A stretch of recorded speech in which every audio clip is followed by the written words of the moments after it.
That CRIMEZ.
Like Babylon and generation P8 with clean sense, uncommon, can you see straight? Freeze frames by the blockchain, the deep state, deep fake DNA. I'm mobbing with the think tank. You on the block with the guards where the beats done. What makes it loud for a law? Get your beat stung. Freeze frame, make it hard for bombers roll through. That hating energy get barbecue beef bump. You work a third of the day to get the shame. Yeah, we got just like the murderers and rapists that you claim. So we burn a little sage, then we raid in your spot. Get on and get your motherfucking ass down. What that motherfucking dope at? Fuck, nigga. Pull crime, pull crime, pull crime, slow crime, slow crime, pull crime, pull crime. Said he pull crime, pull crime, pull crime, slow crime, pull crime, pull crime. Said he pull crime, pull crime, pull crime, slow crime, pull crime, pull crime. Said he pull crime, pull crime, pull crime, slow crime, pull crime.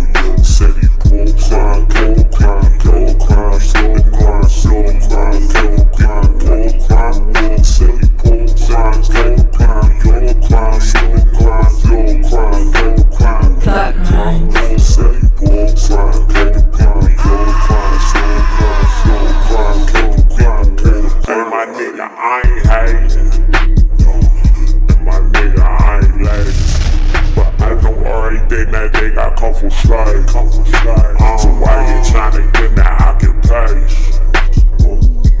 My nigga, I ain't hating, nah. And my nigga, I ain't lazy. But I know homies is some cold-blooded killers. Right, got thieves, so why should I be paid? Warning. The Federal Communications Commission has determined the following content to be emotionally harmful. Snowflakes should not view this content under any circumstances, even if supervised by a G.I. Joe, Navy SEALs, Army vet, or someone with good common sense. The views and opinions expressed, including the depictions of persons of color, corrupt politicians, white people with or without a tan, haters, who have yet to brush their teeth typing angrily in the comment section with hot breath syndrome, do not reflect any official policy or position of the U.S. government. This program contains graphic language, dark comedy, unique intelligence, creativity, a high credit score, and high blood pressure when triggered.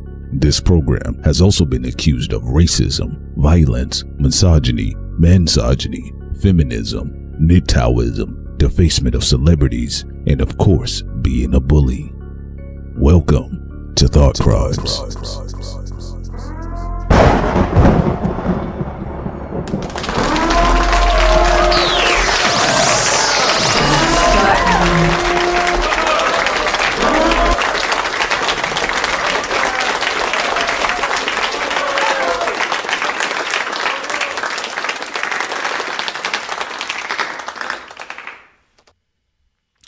Yo, what's up, everybody? Good morning, good morning, good morning, good morning, good morning, good morning. This is your man, P Solo, back in the building once again. And you guys, I hope you all are enjoying yourselves on this very, very happy Thursday, all right? I think it's Thursday. Is that correct? Let me check real quick, because sometimes, man, I be sleeping and working and up and moving around, and you forget, like, the day get away from you.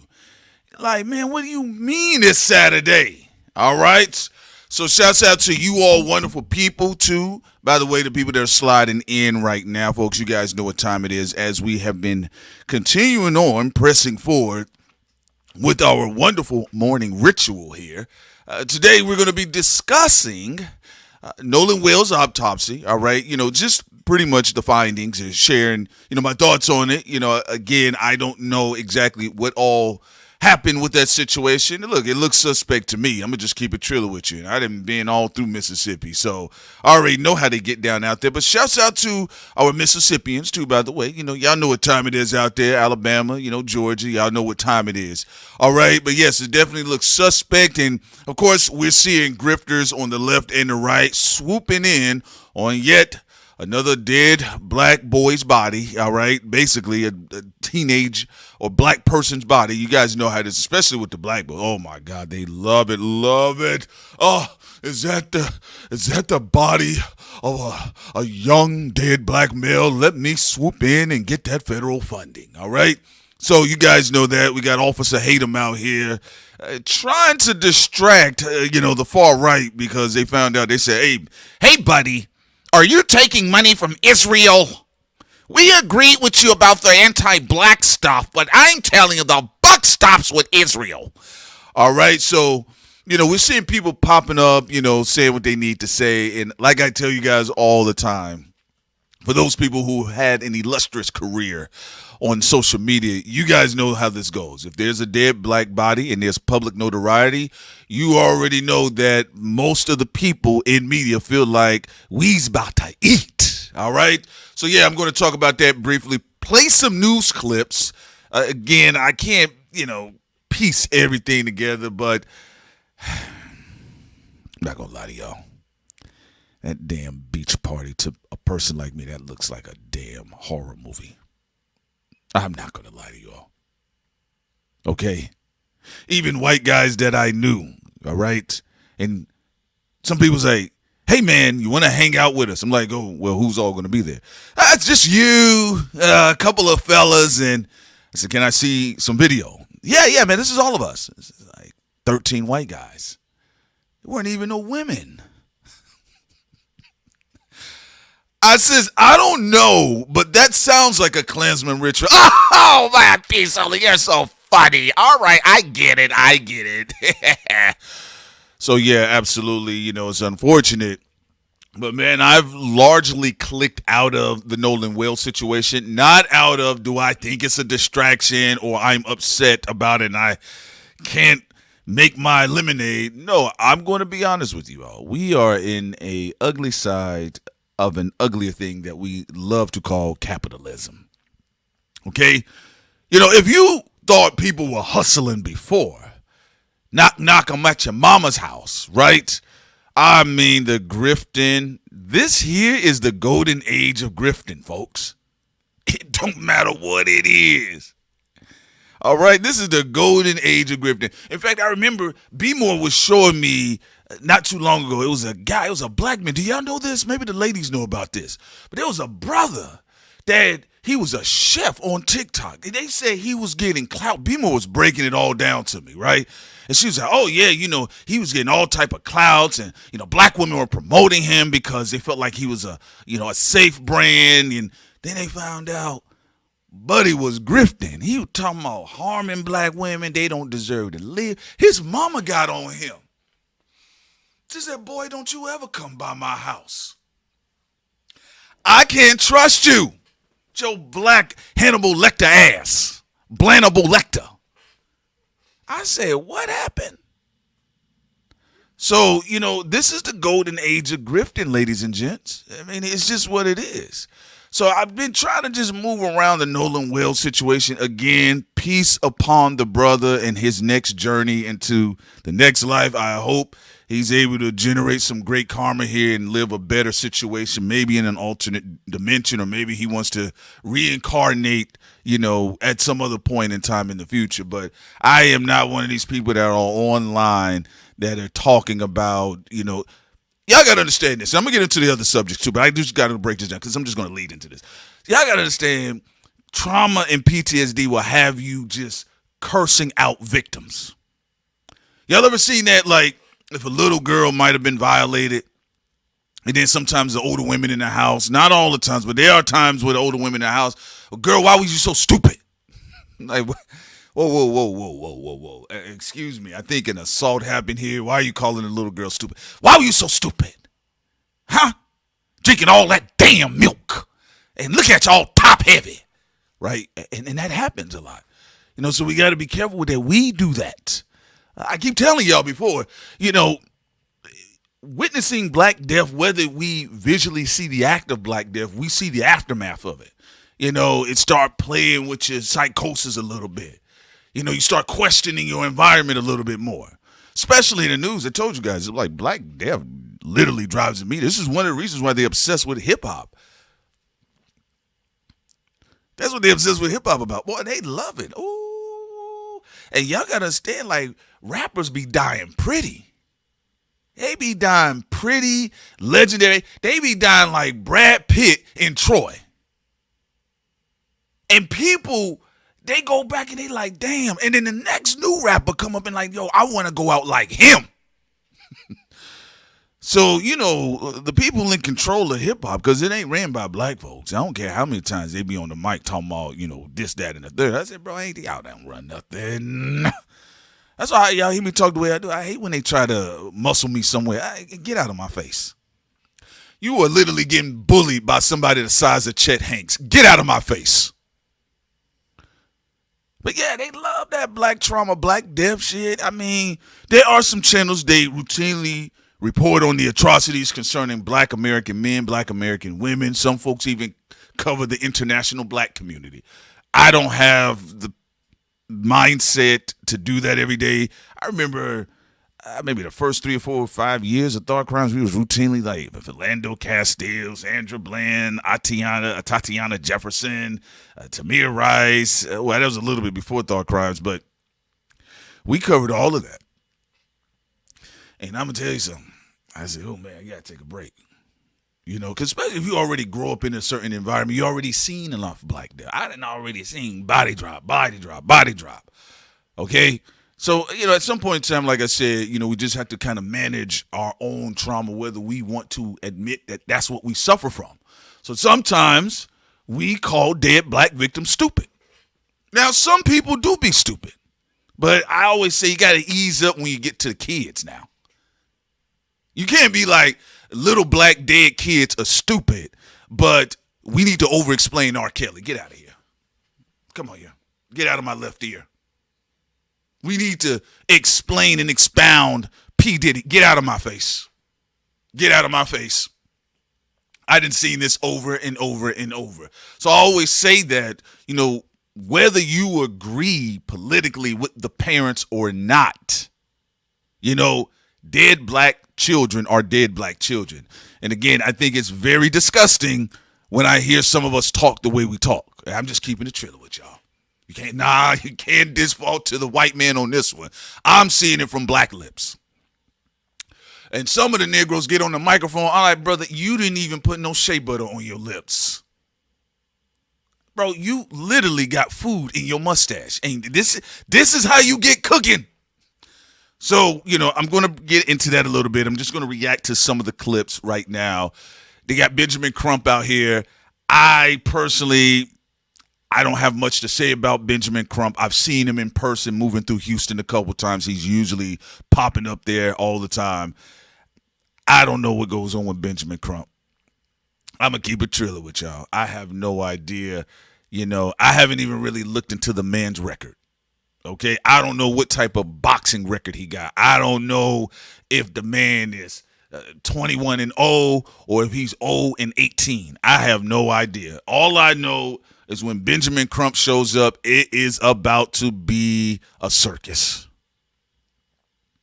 I kid you all not. Boy, I'm going to tell you how I found Benjamin Crump. I was cruising, hitting that switching lane. I switched on that lane on Fondren. Shouts out to Houston, man. I'm cruising, man.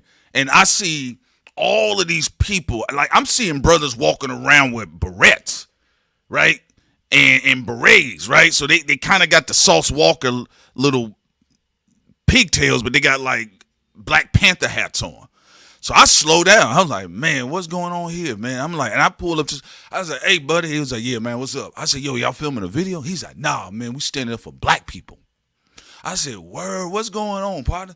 He's like, yeah, man, you know, they shot one brother out here. You get what I'm saying? So we standing up. And I was like, oh, man, who here? They was like, yo, we got Benjamin Crump. I was like, word, man, I had to holler at y'all later. I got to get to work.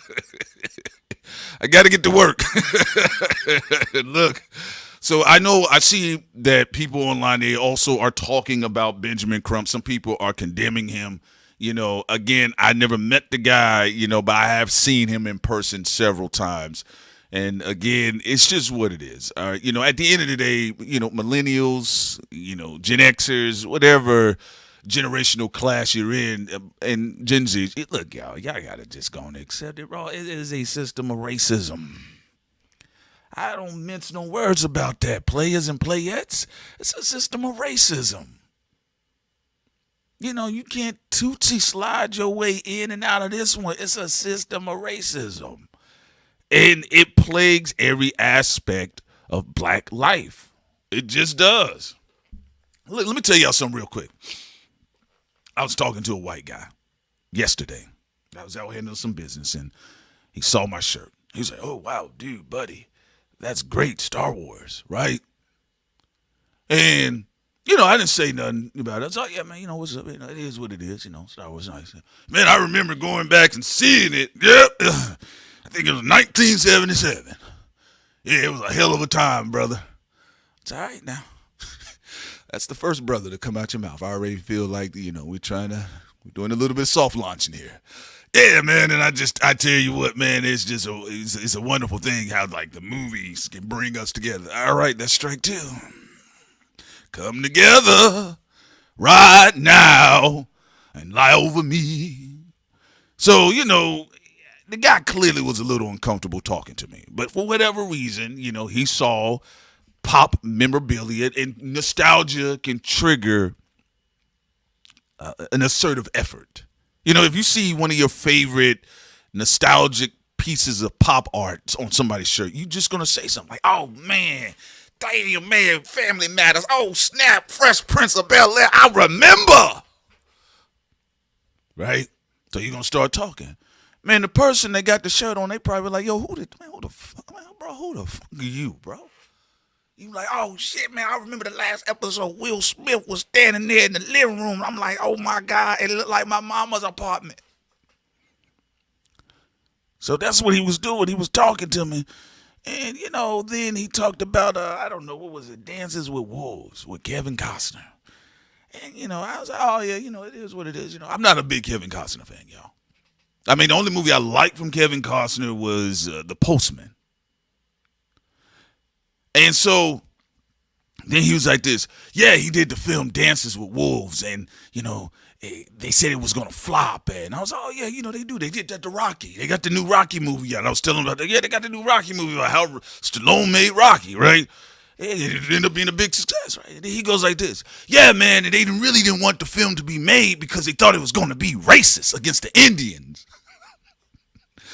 I said, all right. He heard me say it. I said, all right, that's enough. And then he got uncomfortable. He tried to clean it up. I also like the film Tuskegee. I said, what? Tuskegee. I said, oh, you mean the Tuskegee Airmen? Yeah, because, you know, it's just about history and, brother, I mean, it's like, you know, people coming together and fighting and, you know, I'm uncomfortable. That happens. I said, all right, man, you go and get out of here. Look, we've all been groomed in America to be uncomfortable around race. You know, I mean, I'm not uncomfortable about it at all. At all. Okay? And it is what it is, you know, and the reason why I say you may not exhibit the levels of discomfort in the same manner as the constipated white brother there, and that's fine, you know, come together, right?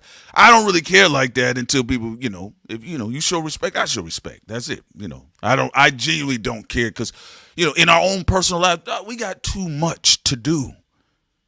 All right? I got too much to do in life to be worried about what you think about race or how it makes you uncomfortable. All right?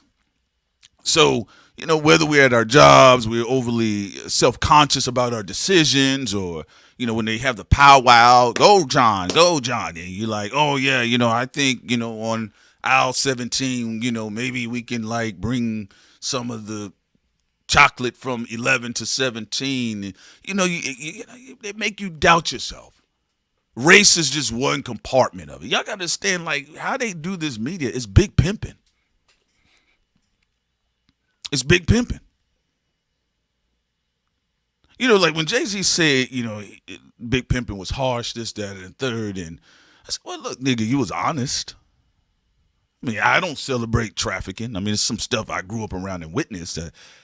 You know, what they do to the women and some of the men, you know, I don't, you know, it's pretty dehumanizing, but it's big pimping. That's what it is. So if they can trick you out through race, if they can trick you out through gender, trick you out through a social class system, a social class tier, that's what they're going to do, shawty. That's just what they're going to do. And I know for some of us, we get sick of it. You're like, oh, man, I'm so tired of this. But the game is going to keep gaming even after you leave. I think one of the greatest poets in hip-hop is Earl Stevens. E40, 40 water. So when you're looking at this Nolan Wells situation, it's, to me, honestly, it's a repeat of every other notable public death that I've witnessed growing up, or even as a little kid when I was playing with Legos. I probably was unaware of the situation. I told y'all the tourists one time where they were going to have like a Klansman march. You know, because they usually have Klansmen. They have marches through parts of Atlanta. You know, Eddie Long used to have them anti-gay marches when we was a kid. And you see all these black folks with these greasy hair, you know, S-curls, Jerry curls. Well, I don't know what the hell they were doing at the time. I think the Jerry curl was much earlier, but I know damn for sure them curls were shiny and greasy, them S-curls. And so what they ended up doing was just marching through the city. But also, it's Georgia. So the Klan was like, oh, well, we're about to march too, and then they got word that, boys was going to pop the trunk. Bro, you would not, dog, you are not marching through Adamsville.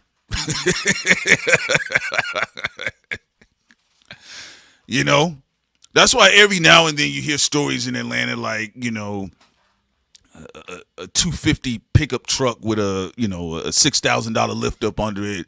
Like they'll bust through Atlanta. They'll quickly do like quick drive-bys or whatever the case is. You get what I'm saying?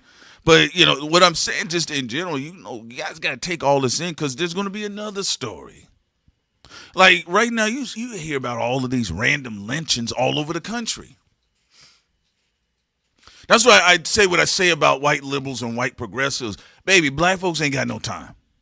While y'all figure out whether Hassan Piker likes to cosplay as Mao Zedong, black folks ain't got no time for that. I'm going to be real with y'all. We ain't got no time for that. That's that Abercrombie and Finch era. I don't have no time for that. That's why a lot of times I clown most political pundits that are elevated, and I'm sure they're going to continue to use, the Nolan Wells situation as a part of their entertainment and media propaganda, and that's going to be the case. But I just want y'all to understand that it's going to be the same game as usual. And again, I'm not one of these people that you shouldn't take a look into because I think, people should be concerned about human rights violations. This seems like a human right violation to me. This seems like, it feels like a conspiracy, walks like a duck, quack like a duck. And I feel like there's some other stuff going on. Why is Officer Hatem out there? He's sitting down with one of the boys. And his job, that guy right there is a piece of work. That guy right there, y'all got to understand, when y'all see something that's dusty and crusty like that boy an agent, 100%. All right? So he sees it as an opportunity. That's why I keep telling you guys, a lot of times these stories are going to be elevated. Of course, there's going to be, I know. I ain't going to lie. When I saw Officer Tatum's big face out there, I said, all right, y'all. All right, y'all, that's enough. We can shut this one down. And then they have the mama all on social media. And then you got people calling her stupid and all this other stuff. And again, I don't know what that's like to grieve. Because when people are in grief, sometimes they just make weird moves. Again, it's strange stuff. People say things. They do things. People get up in their sleep at night and think the loved one is in the room and they trying to hug them. I've heard all types of crazy stories. So I don't know. I have no idea. Again, I'm actually seeing with black folks, I'm just seeing a lot of black people that have trauma, PTSD, they're angry, and that you can be overcritical too, by the way. But I tell you what, when he pulled up down there, I said, hey, bro, they would love to get your big ass in a noose. So, you guys, I'm going to let this clip here play. Hold on, real quick. Hold on. Releasing the results of their... Whoa. Man, this is getting crazy. My bad about that. I'm sorry about that. It got clicking. The spirits get to moving. All right. Also, they said here, Pivot says here, they got Nancy out there yelling with her eyes bugged. I know. That's what I said. Look, it's profit. It's profit. It's for profit. And again, most major news media companies are not going to arrive unless they feel they can make money. It's a big story.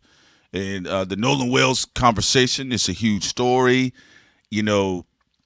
Basically, it's a who shot JR situation. It's a conspiracy. I wouldn't be surprised if you see a Netflix series somewhere down the line. Selling the rights to the situation. And one thing to keep people interested, to trigger the imagination, always have an era and mystique in a story like this. So I'm going to put this on the screen here, but this thing is just, it's spinning, and it's been spinning, and I've been seeing that the story's been getting larger and larger. Like I told you guys, I said, look, I'm not going to be able to follow this one. Yeah, man. Look, man. Like I told you, man. When I was riding through Houston, I saw Benjamin Crumb. They were like, "Hey, man, you want to?" I was like, "Nah, I'm all right, brother." He might have had the same clicker in his hand. All right. Again, I overall don't have an opinion of Benjamin Crumb because, again, I never met the guy, and I'm gonna be real. Outside of seeing him pop up on different cases, one thing I do know, he is a North Negro star compass. For the media circus that will come. If you see him pop up, I'm like, oh, man, this is going to be a media circus. All right, so let's play this clip here.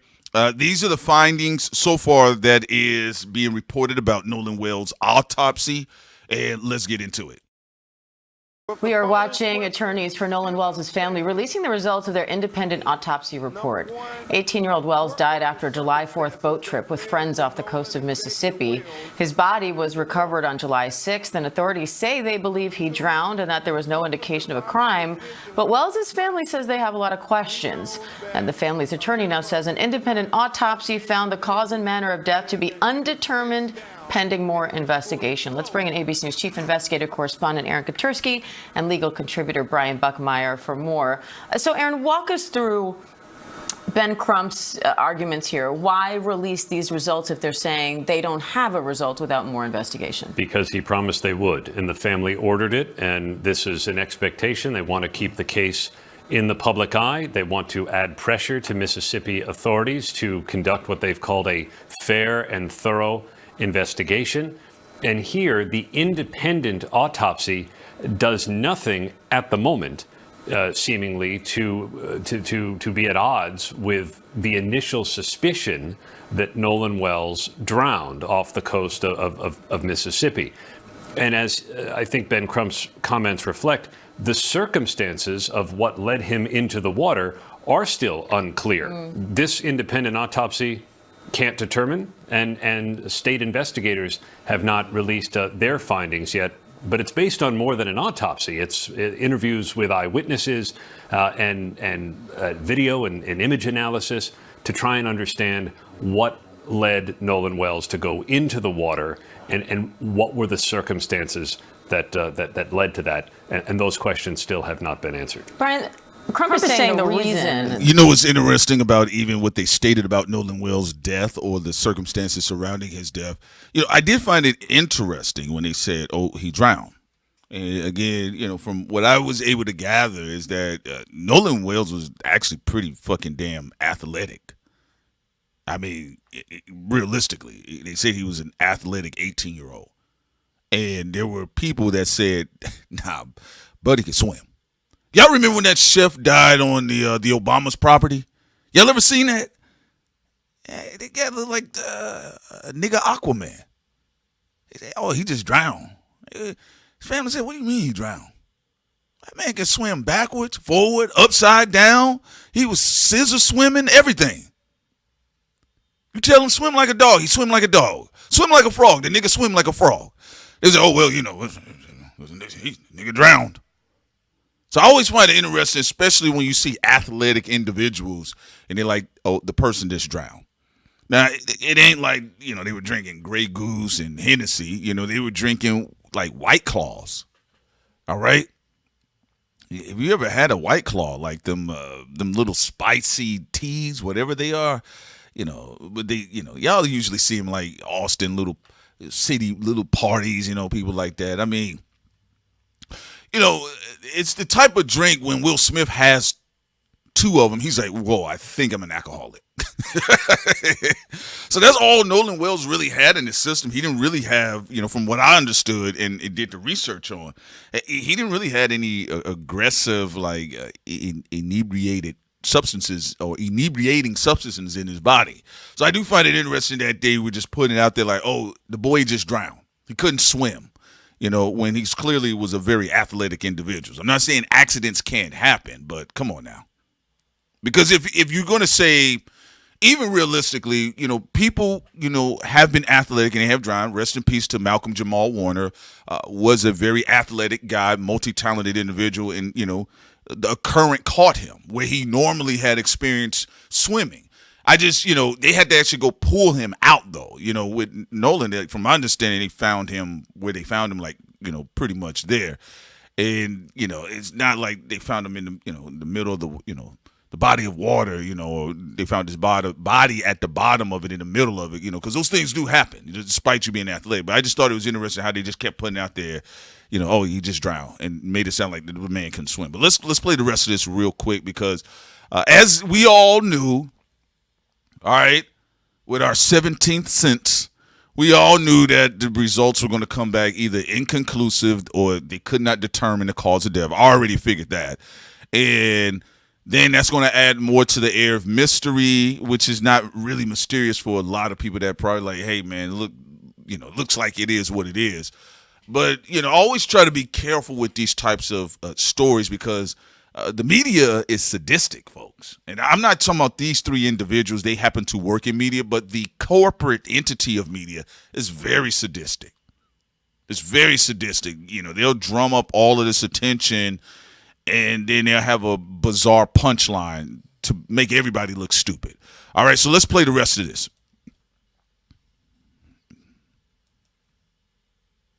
This independent autopsy couldn't determine the manner and cause of death is because the state has not handed over enough to their expert in order to be able to do that. How much pressure does that now put on the state to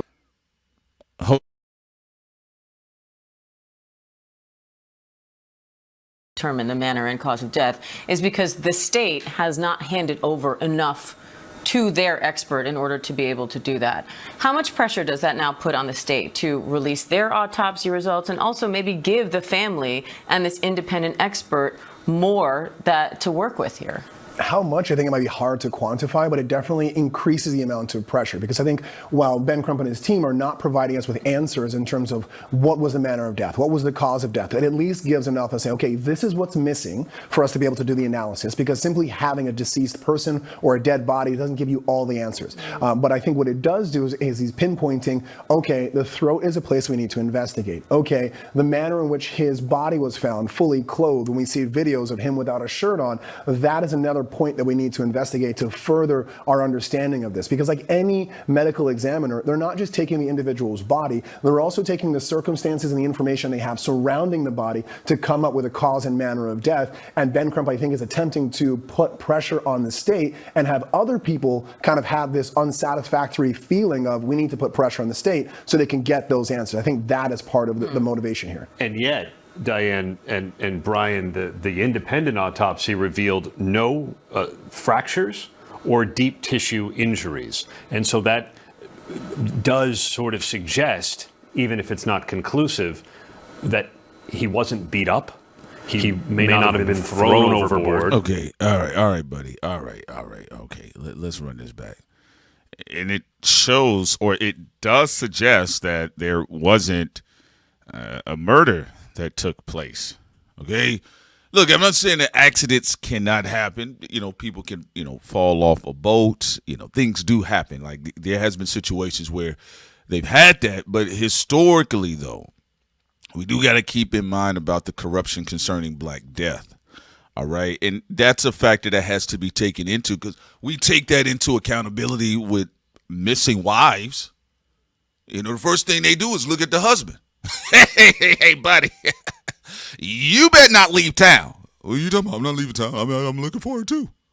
Okay, all right. Okay, so that that's the only thing I find very interesting when it comes to potential hate crimes, right? Is that that's not overtly taken into that's not taken into consideration in the same manner it is, like I said, with missing women or children, things of that nature. You get what I'm saying? Also, by the way, shouts out to Child of the Sun. Says here, throat, lung linings of the stomach were not sent in. Is it normal for coroners of the police not to send in body parts? That I'm not necessarily sure of. I'm going to be honest with you. My experience is very limited in that department, of course. But what I will tell you is this, and again, y'all know my story. I grew up in Georgia. I can't tell you how many times I've heard stories of missing Black people being found with body parts missing. And And, you know, and believe it or not, it's big in Chicago. You go to Baytown, Old Baytown, New Baytown in Texas.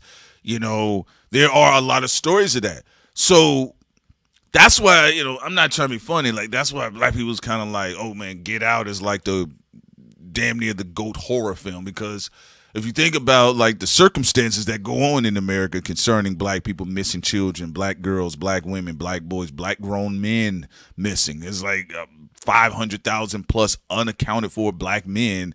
I think it's 700,000 unaccounted for black women that are missing in this country, right? It's a horror film, you know, and folks get irritated because, like, bro, you keep trying to explain away, you know, they want to take your eyes and get out. It's the truth. Anybody else be like, oh, my God, the horrors, the atrocities, all right? It is a real-life situation. So just like what took place with the brother that they rolled up in the mat, I believe his first name was Kendrick. Somebody can hit me up with the last name. It slips my mind right now, but he was in Valdosta. Hey, bro, I done been all through Valdosta, and I tried to blow through Valdosta, Georgia as fast as possible. Don't have time for it. I got nothing to prove here. I'm going to be honest with y'all. Y'all done hid bigger and stronger black men than me, all right? So I ain't got nothing to prove. They done blew down towns. All I do is just move, you know, with the right precise calculation, and you have your protection, and you got to keep it that way. Outside of that, though, you try to skate on past these sundown towns because just that is a horror concept, a sundown town. You know, and I just seen so many people be like, other groups say, what's a sundown town? A what? Sinners was so creepy. You think? So, yeah, I find it interesting that he, Aaron here, pushed to make sure that there were no fractures and this, that, and the third. And again, like I said, the media is going to continue to spin in that manner. So let me hear the rest of this. He wasn't beat up. He may not have been thrown overboard. I mean, there are things that this can rule out. There were no guns. Jesus Christ. I'm sorry, y'all. I'm stopping it again. You know, black people and watching movies. I'm sorry. I got to stop it again. Look, he up here in this Matlock suit. Listen to what he said. He wasn't beat up and he wasn't thrown overboard. How do you know that? How do you know that? Okay? All right, bro, you doing too much. He wasn't thrown overboard. How do you know that? He was fully clothed. I mean, come on, y'all. All right, I'm gonna let it play. I'm gonna try to shut up. All right, so I'm trying. I know he going hard in the paint, ain't he? I'm like, he wasn't thrown overboard. They didn't take his phone because there were no scratches on the back of his hand. His shoes were laced. One of his socks were missing, but we know it wasn't stolen. Murder, he wrote. Jesus Christ, buddy, bring it down. Not have been thrown overboard. I mean, there are things that this can rule out. There were no gunshot wounds. There were no stab wounds. There was no. It doesn't seem like a violent end, at least before he went into the water. So there's still a lot of questions and a lot of circumstances to understand, but the absence of fractures or deep tissue injuries does seem like a significant point. But that's not including the throat, which is what Ben Crump is talking about. Yes, the occipital bone. Man, we gotta give it up to the brother here. Now he said, he said, hold on, man, you ain't say nothing about that throat. Thank you very much, Kylie. Yes, Kendrick Johnson. Most unfortunate situation. And again, I can't tell you how many close calls I've had directly. I know y'all think my story's wild, but it is what it is. Like I said, I'm it's a life live, and I just say, I don't play about the racism stuff at all. Don't care. That's why I don't deal with industry kiss ass. Y'all can have that if y'all up top in New York and y'all got to kiss ass with, tall racist white men in suits that tell you they got to eat and they're going to take your money from you. I ain't got to do none of that. All right. So that's why I know people be getting offended sometimes when they talk to me on the phone behind the scenes. Yo, man, I'm about to plug you through to your favorite. That's cool, brother. But they start talking that slick back shit. I'm like, all right, dog, I got to go. But, I got to give it to homeboy here. He said, you ain't say nothing about the throat. Look at his face.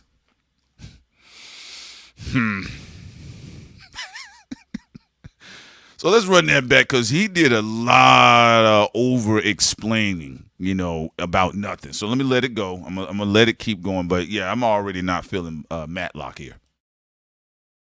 Does seem like a significant point. But that's not including the throat, which is what Ben Crump is talking about. Yes, the occipital bone, which we can get Dr. Sutton here to do a better job of it, but we're talking about the back of the head here, which you typically talk about, like, did he fall on the boat and hit the back of his head and lose consciousness and that? Yes, absolutely rule that out, but I think what Ben Crump is attempting to do is, here's a piece that is important, the throat, that we don't know. And I don't know if that's going to win him the day, but at least he's trying to apply pressures, I think, the tactic there. Yeah, and Crump's also not a doctor, but he's trying to explain this in layman's terms. Listen, you're trying to say someone drowned, you need to be able to see if the body has water in it. You need to be able to see that person's throat. They've got this red mark on the back of the head. What does that mean?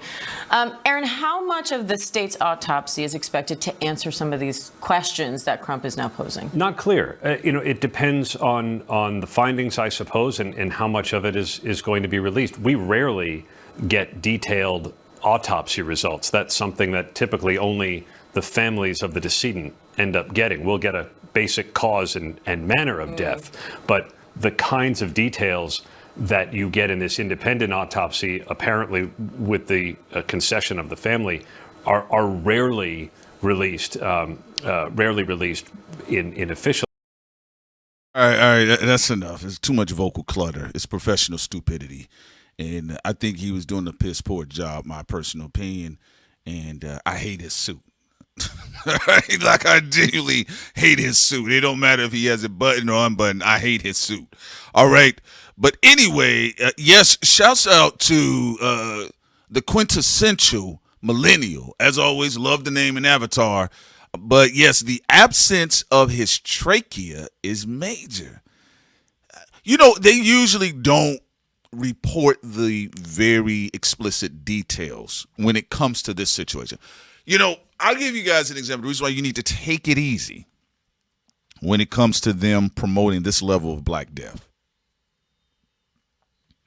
I will never forget, and I will not put this on the screen because I don't feel like traumatizing anybody. Believe it or not, we actually have Black people that they've never seen a dead body. Okay, and that's perfectly fine. And I'm not one of these people that talk like, oh yeah, I don't even, bro, I tell y'all some of my funny hood stories growing up, but I don't pull nobody, no grown man or grown woman's street card on anything. It's like, who cares? All right, like we trying to travel, man. Like I'm trying to, trying to have green tea in different countries right now. So like, I don't care about that. But when they want to hide information, they hide it. They speak in parables, right? So to your point, I have been hearing things about the missing trachea. I did a little bit of research, but like I told you guys before, it's just be so much going on. But I'm just genuinely reacting to what's been released so far with you. But shouts out to the quintessential millennial. I know she typically keeps up on a lot of this information. A lot of you all keep up on it. I know Callie usually keep up on a lot of this information as well. Doms is in the building already. But yeah, I remember, and I've always brought this story up. I remember watching CNN and they put Trayvon Martin's body on the screen. Do you guys remember that? Do you guys remember that they put Trayvon Martin's body on the screen? You remember he was laid out in the grass. They showed a corpse on the screen. And I had never, ever, ever, ever, ever, ever on some Trillville-ish, I've never, ever seen them do that before in our era. Outside of them also showing you that Gaddafi was getting killed live. They showed that live.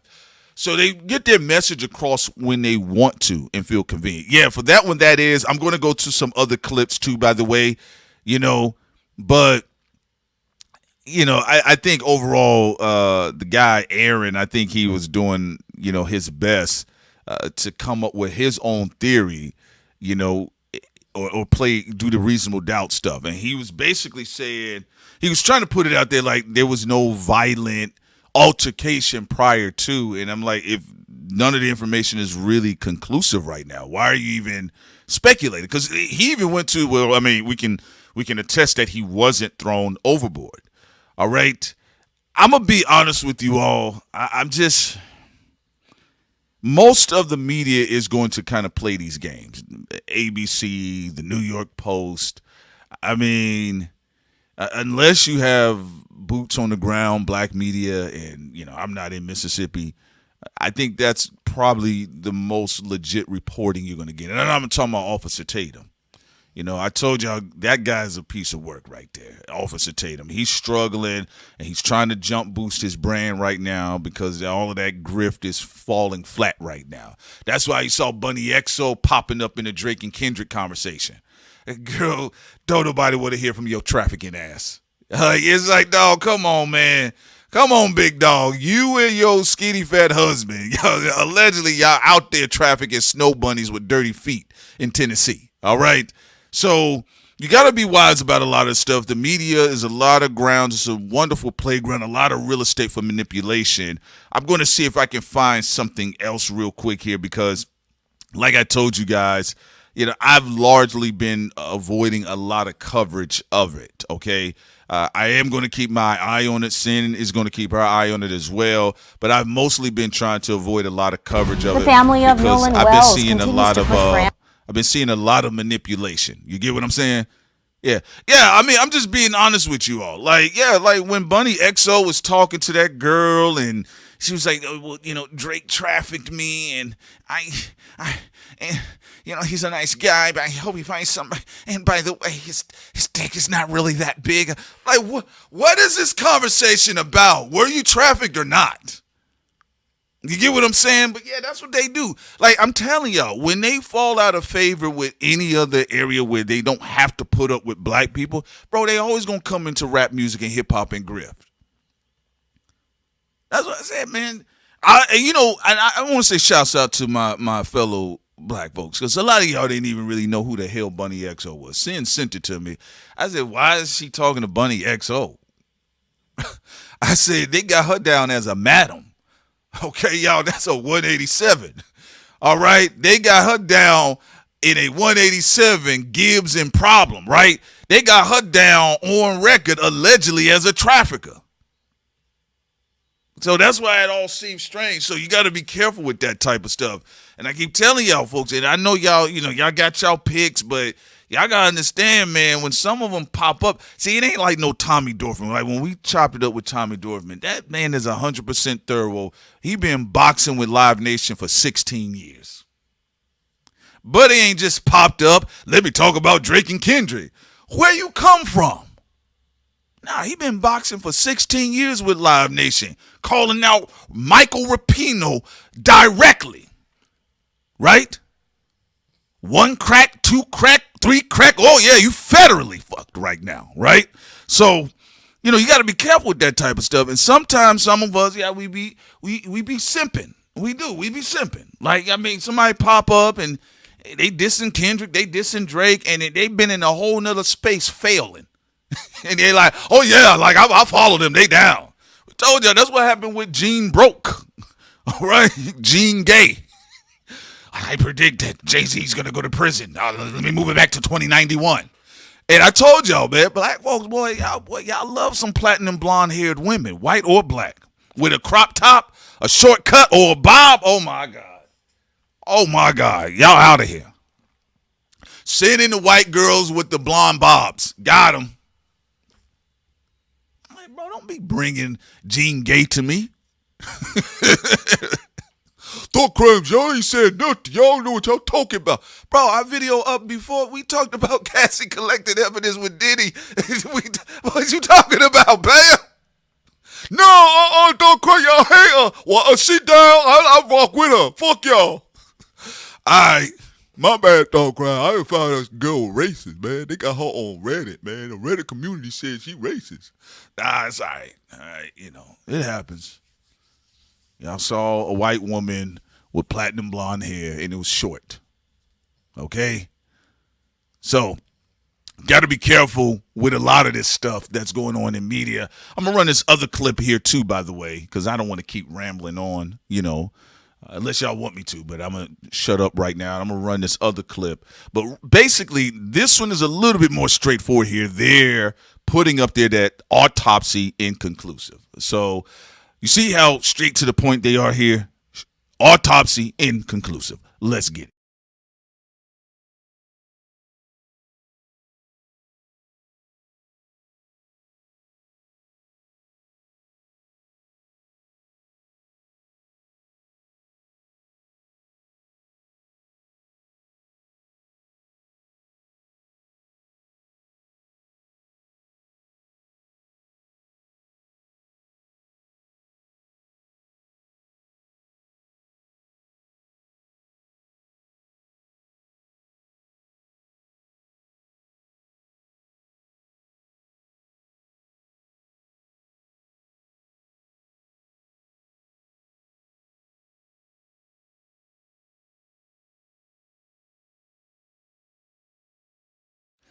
You know what? My bad about that. I'm sorry about that. The sound was cut off. All right, my bad about this. So let's run this back one more time. The family of Nolan Wells continues to push for answers. The independent autopsy report has officially been released. But the results are inconclusive. This is because the second medical examiner could not review all of Nolan's body. WDSU reporter Chantel Davis reviewed that autopsy report. She's in Jackson County working to get some answers. Chantel. It's another roadblock for Nolan Wells' family as they desperately search for answers. And those answers lie right here in Jackson County. Sure.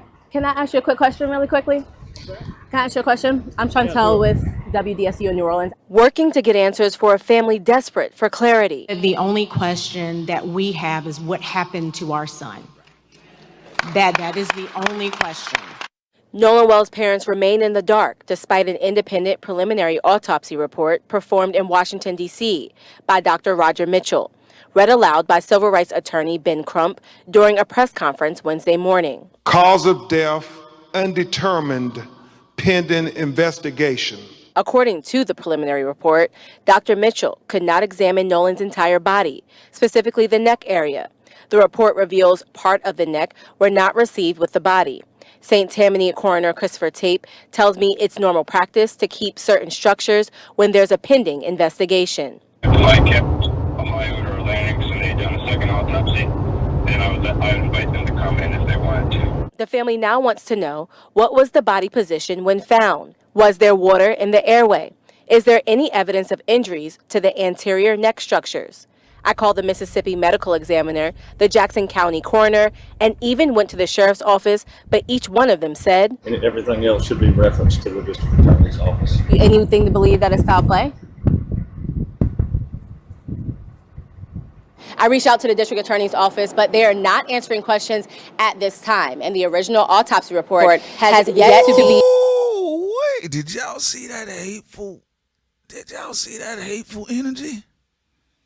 We gotta run that back. Oh, we gotta run that back right there. Damn. Ooh, wait, y'all saw that shit? Did y'all see that? The salt in his stare. Let me run that back. Anything to believe that it's foul play?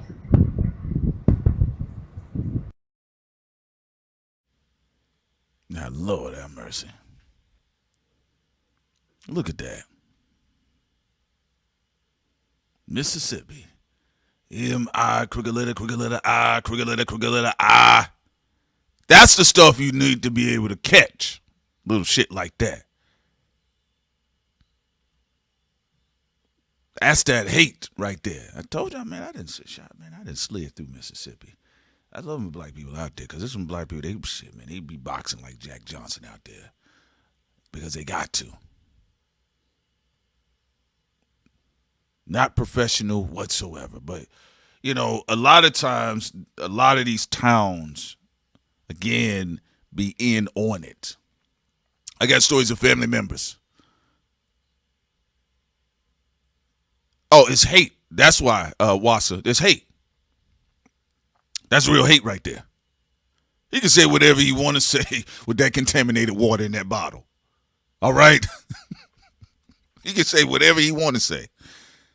All right? Well, again, you know, unless we have any corners in the chat, and again, this ain't no shade. I want to keep y'all understand. Hey, dog, it ain't no shade. I'm just being honest with y'all because I don't want to sound like a damn idiot up here about the neck or the trachea. But I know Quintessential Millennial, she brought it up, and then we also have Ramona in here says here, no throat, no trachea, can't determine if water, salt water passed through, no stomach content. The results told more than may willing to admit. Yeah, again, I don't know what all goes on with an actual autopsy, you know, what is the traditional routine, but, you know, it is funny business. And with somebody like this with a badge on, that type of energy, that's all I need to know. Okay? That's all I need to know, because realistically, if you think about Homegirl's questioning, her line of questioning, or questions, better yet, are not all that pressing. I mean, let's be real. You probably get tougher questions from Aiden Ross. Okay? So her questions are not really all that pressing. Very professional, well presented, as they say, articulate. But, you know, like I tell y'all, you know, that's why I said people do a lot of talking online, have no experiences in these towns. I know for a fact there are people online making videos left and right. They have no experience about dealing with this type of stuff, going through these towns, even having to live in these situations. I have been transferred to areas. I said, hey, y'all can transfer me right back out before I catch a case. Okay? Because the human soul, the soul in itself does not want to be inherently oppressed. It came here to experience and express itself in life.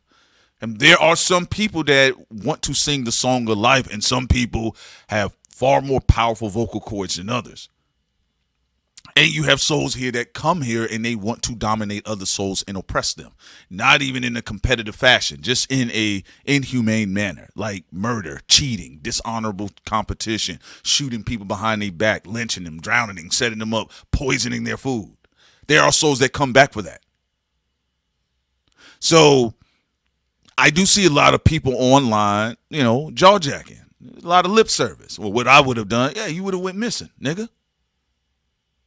I can't tell you, bro, I can't tell. I knew one partner, man. Oh, yeah, man, they never. The nigga came from Philly or New York somewhere. And, man, we had to go through a town with this type of energy. Hey, man, you just kind of tone it down a little bit. All right? And then some of them have it. Hey, man, you can go and walk off with all that. Okay, well, then it's just gonna have to be fireworks in the parking lot then, cracker. And that's what I mean when I'm speaking directly, because they want to crack a whip over your ass. It ain't even all white people. Just like when people like, there's black people like, bro, don't call me a nigga. Respect it. That's fine, bro. Don't got what you mean. I hate when black people do that to other black folks. He don't want to be called a nigga. What you mean? You a nigga? They gonna steal you as a nigga. And I've seen a black man say, well, if the racists see me as that, why are you calling me that? Don't call me that. I say, hey, man, you better leave him alone in his sweater vest, because Buddy looked like he can fight. So yes, absolutely. You know, that is a very, very intense stare. Because if it was willing and cooperative, you just say, hey, right now, you know, the results are inconclusive. We're working hard. We're working close with the family. We want to resolve this. But they feel like, man, I ain't even got to put no sweetness over this stank. I just don't like y'all. Because her question, let's run this back. Her question wasn't even, I'm going to keep it real with y'all. It's pretty soft, all right? So look, let's go. Sheriff John Ledbetter. Now, this is the one they're claiming that he may be related to some folks. I don't know if that's true or not. All right, but let's go. Anything to believe that it's foul play? I reached out to the district attorney's office, but they are not answering questions at this time. And the original autopsy report has yet to be released. Now, Sheriff John Ledbetter tells me that his agency is partnering with the FBI. I'm in Jackson County. Chantel Davis, back to you. Oh, y'all, let's give a round of applause to the sister Chantel Davis.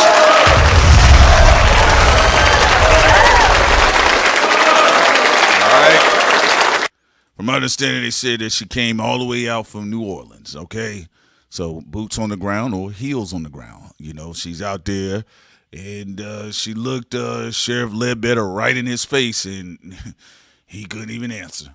But that was a lot of hate. And again, I don't really mess with a lot of them little towns like that. I'm going to keep it triller with y'all. It's not my cup of tea, you know. And I know people be, you know, talking so much about, like, you know, well, Atlanta this, Atlanta that. I'm like, bro, you don't know anything. Go to North Atlanta. Okay? I think y'all, I mean, niggas think rap music is Atlanta. Oh, you go move around and see what happens. So you got to be wise about that type of stuff to keep it real with y'all. So, yeah, so shouts out to Chantel Davis and WDSU News. I want to say shouts out to them as well for at least looking to get some information. I believe it looks like here, just to say this real quick, they're stationed out of Louisiana. All right. Again, Louisiana, another situation. You know, they got their own fights too, by the way.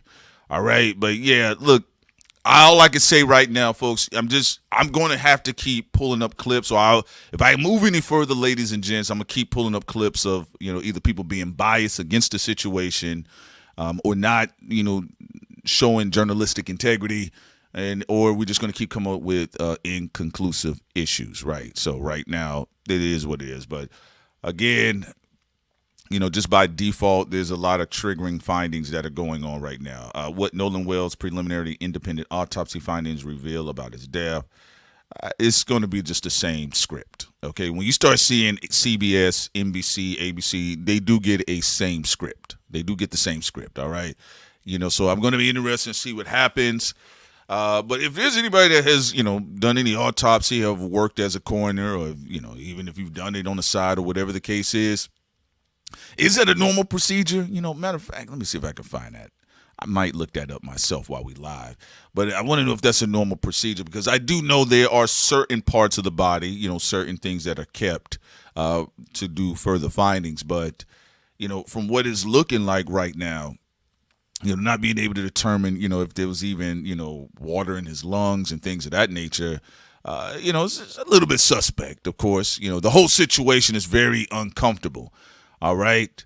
Let's see here. All right. Oh, okay. Shouts out to Emperor. Emperor says, I interned at WDSU in undergrad. Okay. Well, hats off to you. Shouts out to our graduates, too, by the way, our degree brothers and sisters.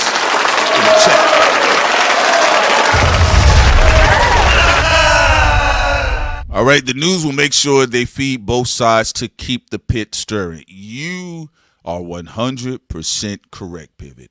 You know, so again, you know, there's so many of these stories around the country. You know, I know they recently found, not too long ago, they found a little black girl hanging from a tree, you know, and you know, even when they say, like, you know, these lynchings were self-inflicted. Come on now. All right. So there's a bunch of black people that are finding random trees to hang themselves. Why aren't we seeing white kids or white teenagers just hanging themselves from trees too? White adult grown men and women hanging themselves from trees. I'd buy that for $1. You know, you see how they play with you? Come on, y'all, make that make sense. What's that song off of Futuristic Summer? Make It Make Sense with Rocco. I think the song by Rocco. Make It Make Sense, right? So why are we finding white bodies swinging from trees? They just got depressed and self-infliction, man. They hung themselves. 15-year-old girls, 18-year-old boys, 21-year-old girls, 21-year-old boys. Come on, man. Watch out. Buddy, watch out with all of this. And they play in your face all day. It don't make sense. Make it make sense. You know, if they found, like, if they just say, oh, well, you know, we got a lot of guys that look like the Father from Seventh Heaven hanging from trees. And I'm like, well, you know what? I mean, maybe the tree is the way to go, you know?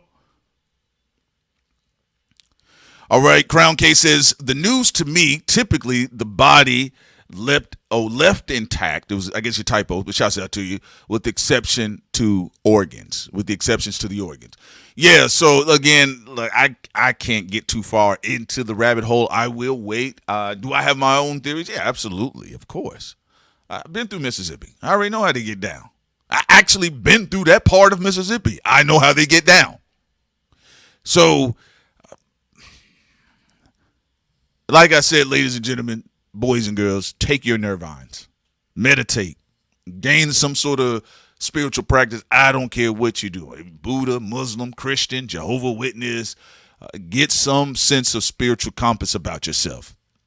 If you want to reach out to Be More, if you believe in the astrology stuff, the billionaires do, you can do that as well.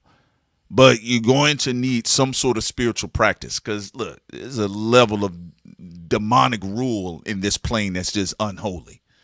All right? You know, like I said before, you know, you got to be wise about these things. All right? But anyway, with that being the case, folks, I'm going to try to transition to our next subject here. But again, that doesn't mean I'm going to completely ignore this story.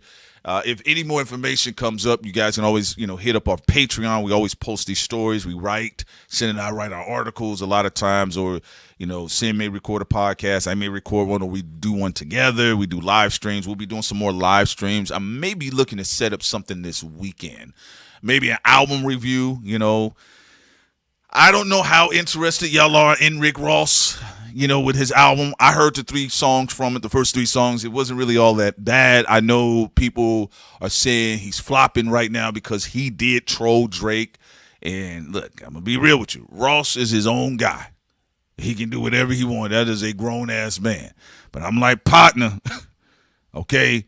Because the nigga Drake, the boy did do like $1 million in what, less than 2 weeks? I'm like, I'm not trying to be, whether you a fan of Drake again, I'm like, Ross, I just can't, I don't see you doing any of those numbers. I think Ross is a dope rapper. I like a lot of Ross's albums. I think, again, if I'm just being conservative with you, I think maybe his weakest album might be Triller. And I like that album. So I like most of Ross's work. You know, it's very elegant.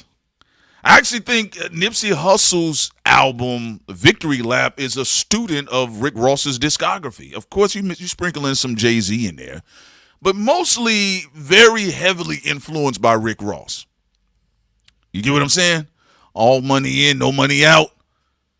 So, you know, if y'all want me to do a review on that, or if it's something you want me to cover for this weekend, you know, I'll make sure I can line something up for an exclusive Patreon live stream. All right. And, you know, it'll be on the mid tier for you all. Yeah, they said bots. Look, the bots are everywhere, folks. Bots are everywhere. I'm going to be honest with y'all. Any company tied to Silicon Valley, which is every social media app, and now record labels that have been married and merged in with these tech firms, all of them are using bots. Do you get what I'm saying? But with that being the case, you know, when Ross was trolling Drake, you know, I was like, I'm not trying to be funny, big boy. Not trying to be funny, big guy. But I don't really see you cracking 30, you know. And to me, I'm not really a big sales guy. You know, like, you know, you look at shit back in the day like Nelly, like, man, that nigga went diamond, or, you know, Eminem went diamond, or, you know, a dead Tupac kept going diamond, you know. You're like, man, that's crazy. You know, like 10 million copies. Like, you got to think about like 10 million people in a room together. That's really crazy. That's really crazy. Like, sometimes, you know, you got to put things in perspective. Like, even right now, it's like 250, 228. It bounces. But sometimes when we get done with the streams, it was 1,000 people watching, right? The live streams does funny numbers, right? But imagine 225 black folks in a room. Y'all would get angry. Man, imagine you pulling up to Crystal's or Popeyes. It's 220 people waiting. You're like, hey, man, this is too much. I'm going down to the one down the street. Dope and Unapologetic says, nah, I will pass on Rusty Ross. Y'all funny. Shouts out to American Trademan, TMCP. Yeah, absolutely. Oh, man, come on, American Trademan. Hey, man, I listening to Nipsey since before Bullets Ain't Got No Name on it. I think Bullets Ain't Got No Name on It Volume 3 was the best one. Especially he had that George Bush track. Man, with that Malcolm X sample up there, man, come on, man. Nipsey, bro, I was rocking with Nipsey, man. I was like, man, what you talking about? I'm about to go link with the Eritreans and the Ethiopians to make some money. You know, so yeah, so I mean, I'll see what I'll review. I know, you know, we talked about Everything's a Lot. We talked about Rick Ross's joint. We talked about some other stuff as well. But right now, I haven't really decided on. Oh, Future, yeah, Future. You know, a lot of people they get him, yo, man, your Future album, it sucks, man. What you think about it? Now what, P? Bro, it ain't got nothing to do with me. And honestly, I can't give you my opinion because I haven't listened to Future's album. I haven't been avoiding, but I'm literally tell you, bro, I'm editing, designing, and illustrating. That's literally what I'm doing. You know, that's what I'm doing. All right, no bots. All right, no bots. You know, it says same here, P. I just sold a barbershop on 48th and Crenshaw in his old neighborhood. Well, hats off to you, man, and your real estate endeavors. Man, come on, man. Keeping them circles tight. And also, speaking of Crenshaw, shouts out to BK and the Crenshaw community, Billy and Godson as well. You know, so y'all know when we started off Thought Crimes and E40 is one of my favorite rappers, right? So I had to join. I'm pushing, right, at the end of the song. At the end of the show, we used to play it. I'm pushing, dun, dun, dun, dun, dun, right? Rick Rock, man, that's one of my favorite producers. Rick Rock. I already know. When I hear Rick Rock, when I hear that drop, I said, man, I already know we about to get some fire shit. Man, I had a lot of West Coast, man. Where y'all at in Cali? I was like, when we first started, I was like, oh, no, we not in Cali. Y'all show? I was like, yeah. Why, you looking? What we... That's what I was saying. But where y'all at in Cali? But I rock with them. It's all fun. But yeah, I'll see what I'll work it out to see, you know, what joint I may review or what like situation if, you know, we might cover or I might cover some stuff that I have been seeing. I see the game, you know, his name is floating back up in the algorithm. And we said that before early on, that game was going to be coming outside in 2024 and then he'll come back outside again. He's going to do it again. All right. And also, Chad Hugo, Jumpupw featuring Tierra Whack, and I think her name is Leikeli. I think so. Leikeli47. I think so. Yeah, because we covered Leikeli47 back in the day. And she kind of had like this MF Doom thing going on where she would wear like this ski mask, but it'd have like mouse ears and shit, right? So, you know, I was like, yo, I like Leikeli47, and I said I actually, you know, would like to see more of her as an MC. You know, I think Tierra Whack is dope, and I think Rhapsody is cool as well. But I also really like there's something vocally and rhyme scheme wise very charismatic about Leikeli47, and that's not to put the other ladies down. I'm just saying that she definitely stands out when I hear her verses all the time. I like Tierra Whack. I like her artistic direction. I like Rhapsody. I think she has fun. I think as an MC, she's grown immensely, and I think she's become more vulnerable on a lot of songs as well. But I got to give it to Chad Hugo's production, man. You know what's crazy about it? Because sitting down, we was discussing this. I said, you know, we both would say it's kind of like sometimes with Pharrell. Pharrell's still a dope producer, but sometimes it feels like almost. Because Pharrell... he got a new joint with Lil Baby, right? And I told somebody, I didn't tell somebody, I had retweeted, I said, I like the song and I think this may work with Lil Baby. And I had people that was like, yo, Lil Baby ass, blah, blah, blah, blah. And that's fine, cool. But I also know that's blowback from 2024, you know. Lil Baby's music video right now is one of my favorite rap videos right now. You know, I really like the video. It's crisp, it's clean. I think him dancing with his grandmother, I think that's funny and cute. I like the way that, you know, the ladies are dressing with the Carlton Banks thing. It's like, you know, it's rich black folk shit. You know, I mess with it. So, you know, I already like it. You know, the Lamborghinis, you know, doing donuts on the golf course. Man, fuck this country club, nigga. Burn. Let's do a donut on this racist ass country club grass. All right. So I mess with it. Right. So I think, it's a decent record. I think it's working for him. I know Lil Baby has been struggling a lot. And, I've heard some things behind the scenes that, legally there's other stuff going on too. Apparently he got people looking at him, the boys at the top. So he got to move a little different. And I guess he's getting trolled by DJ Academics, But overall, I think it works for him. But when I was listening to Chad Hugo's production on Jumpupw with Tierra and Leikeli47, I say, I actually would prefer to hear the Neptunes together. Because you can actually hear, like, where the apples split sonically down the middle with Chad and Pharrell.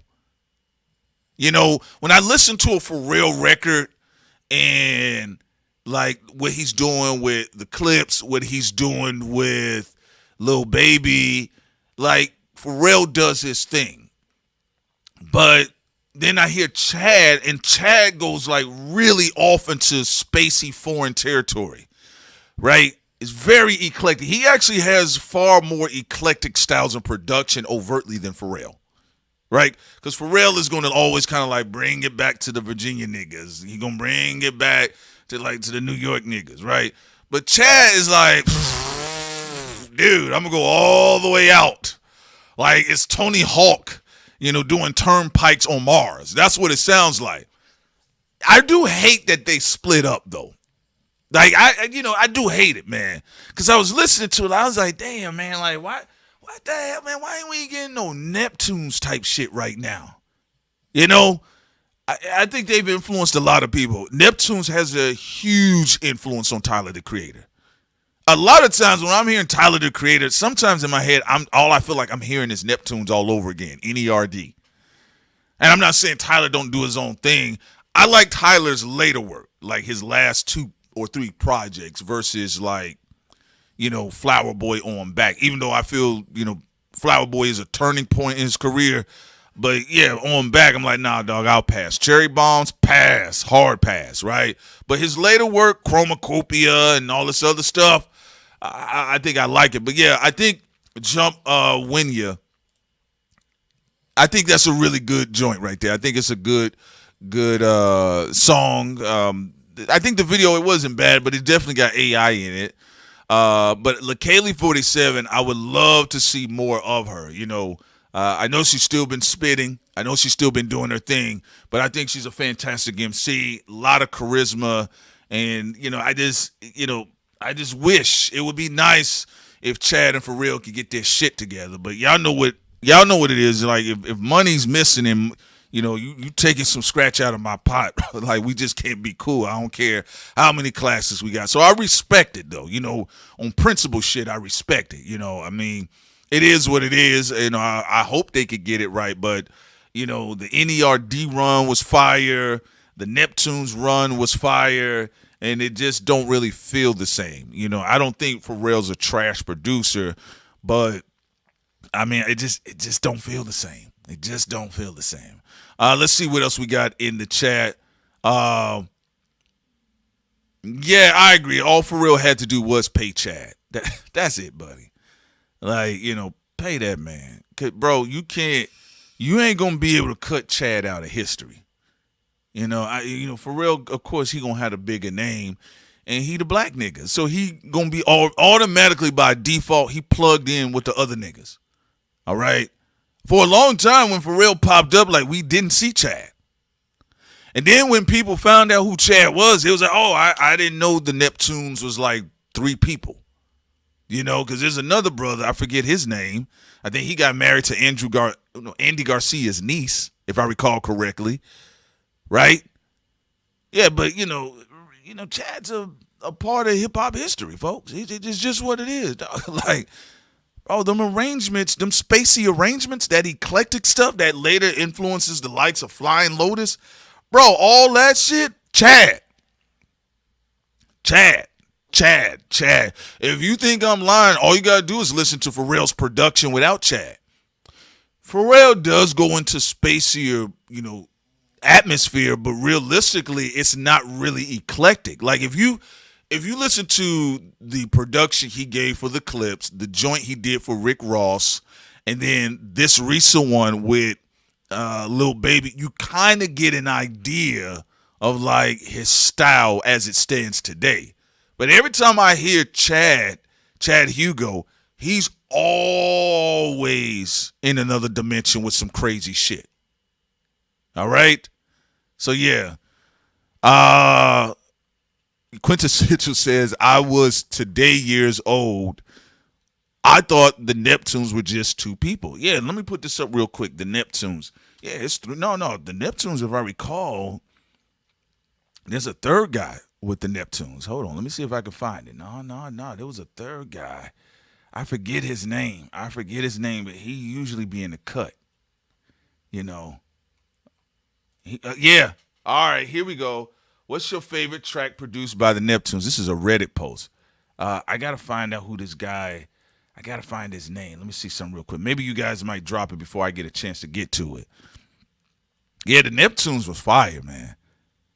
Yeah. I think Chad and said Pharrell trademarked NERD and associated stuff in Pharrell's name. Yeah. Oh, thank you very much. Nerd was 3. The Neptunes was 2. Thank you for the correction. Okay, Quintessential. All right, you're not today years old. That's my misstep. Yeah, okay. Nerd was 3. The Neptunes was 2. Thank y'all very much. But I'm sure, there was interchangeable collaboration. But y'all know what it says, though. Whoever trademarks it, in the group, that's the one that's going to be recognized for it. And it's unfortunate, but I think NERD... I think they made an incredible body of work together. I actually do miss a lot of alternative eclectic production. Again, I do give it to Tyler, the Creator, for, doing his own unique things as well. But, I think that lane needs to be opened up a little bit more. I like what Flying Lotus does. There's some other people as well that I think they do their stuff, but everybody knows that the Neptunes was the kings of that shit, and it is crazy that some people are trying to write Chad Hugo out of history, and that's most unfortunate too. By the way, let's see here. That reminds me. They remind me too a little bit of Farside. I can see that. I can definitely see that because each group or each act has influenced the next acts that come about. So I definitely can see that. When it came to that. All right, good. It popped up on the screen. Thank y'all. But thank y'all for the correction. Damn, no love for Armorweta. What do you mean? Nah, but shouts out to Virgo Life. You talking about with Rick Ross? You talking about Drake and Rick Ross? You got to let me know, Virgo Life. I think Drake and Rick Ross, they do great work together. I think they do good songs together, But, people are going to troll Rick Ross just in general because of, tied to the Drake and Kendrick stuff. If you was talking shit in the middle of that Drake and Kendrick shit in 2024 and you come out and you don't do the numbers, bro, you're going to get cooked. It's just what it is. You're just going to get cooked. I mean, I'm going to be honest with you all, because people say, if he does less than 100,000 in 1 week, then it's a flop, And then Future, I think he did 135,000. So he didn't technically flop based on today's standards. But then people said the album was trash. And, like I said, I try to be careful sometimes when people rush because I saw how people tried to step over that Starline album by Chance the Rapper and Everything's a Lot with Wale. And people went back and revisited it. And it was like, yo, these are really good albums. But, yeah, it's most unfortunate. I think Neptunes was really cool. I think they had a nice style, and I think, for the alternative space, I think they also were very encourageable to people that were just different artists. For me, I was, of course, I listened to all of the trap shit, but I was definitely bouncing back between Stankonia era of Outkast and the Neptunes. Like that was my zone when I was in school. Pull out the sketch pad, about to put on Stankonia. I don't want to hear nothing else. I don't want to hear about no killing right now, nigga. I'm in the art zone. Yeah, so that was a really good era. I'm going to be honest with you. But, yeah, it does suck. But, they wouldn't be the first group or the duo to fall out with that type of stuff. I mean, you've seen a lot of acts in music. Somebody, I think they're going through that with, I think with Hall & Oates right now. I think they're going through that right now. Virginia rapping Pharrell is a square menace. Yeah, of course Pharrell is a square menace, man. Please. The Blasian Jaden Smith haircut face, please, menace. You heard what he said when he was on stage? Yo, I can't wait till you kill them niggas. People like, bro, what? Yeah. Also, the other side of the game here, since we went through, the Nolan Wells situation, Jump Winnie, I think when you guys get a chance, y'all definitely should check the track out. I think it's just a preview, but I feel Leikeli47, I think she really got down. I like a lot of what she does. I think Tierra is fantastic. She's been, a stellar discography. Hip-hop, the art of the call-out, okay? The art of the call-out. Yeah, man, when Pharrell was on stage, because people thought he was just going to be like, yo, Jay, I just want to give you your props. He's like, yo, I can't wait till you strangle motherfucker. It's like, yo, Pharrell's crazy.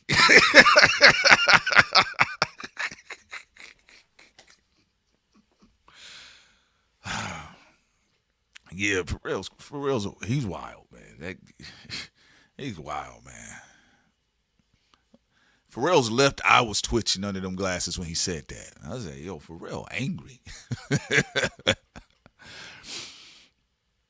Let's see here. But yeah, the art of the call out.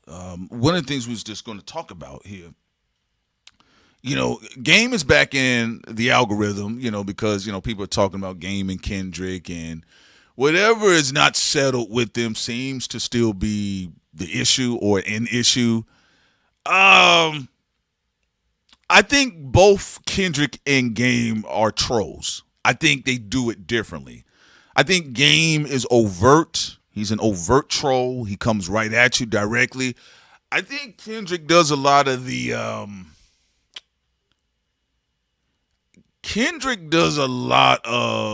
the Edward Enigma mind game trolling shit. He does a lot of that shit that have them niggas talking to themselves like Mike Jones, right? They repeating themselves. Is he dissing me? Yo, he dissed me. I don't think he dissed me. Is he dissing me? Meanwhile, the whole time, Kendrick in the background.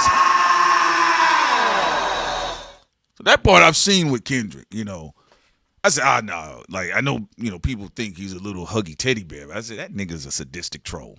He's a cerebral, sadistic troll. I think you can get the overt shit from him like you get with Control, the Control verse, but that nigga be sadistically trolling niggas with subliminals, in between rhymes, and there's a lot of layered shit that nigga be doing, and it just goes right over people's heads. I'm like, hey, whatever, But so that's why, Game is cutting up. No, I'm for real. Like, it do make Game look crazy. But some of the shit Kendrick do, I'm like, nah, that nigga really is a troll. That little nigga is a troll. I don't know what y'all niggas keep talking about. Yeah, and he is a Gemini. I don't know what the hell they talking about. Why y'all keep acting like this Robert Townsend? All that nigga do. Y'all heard the story? Yo, is gay? Yo, is he dissing me? Is he not? That's where I wanted him.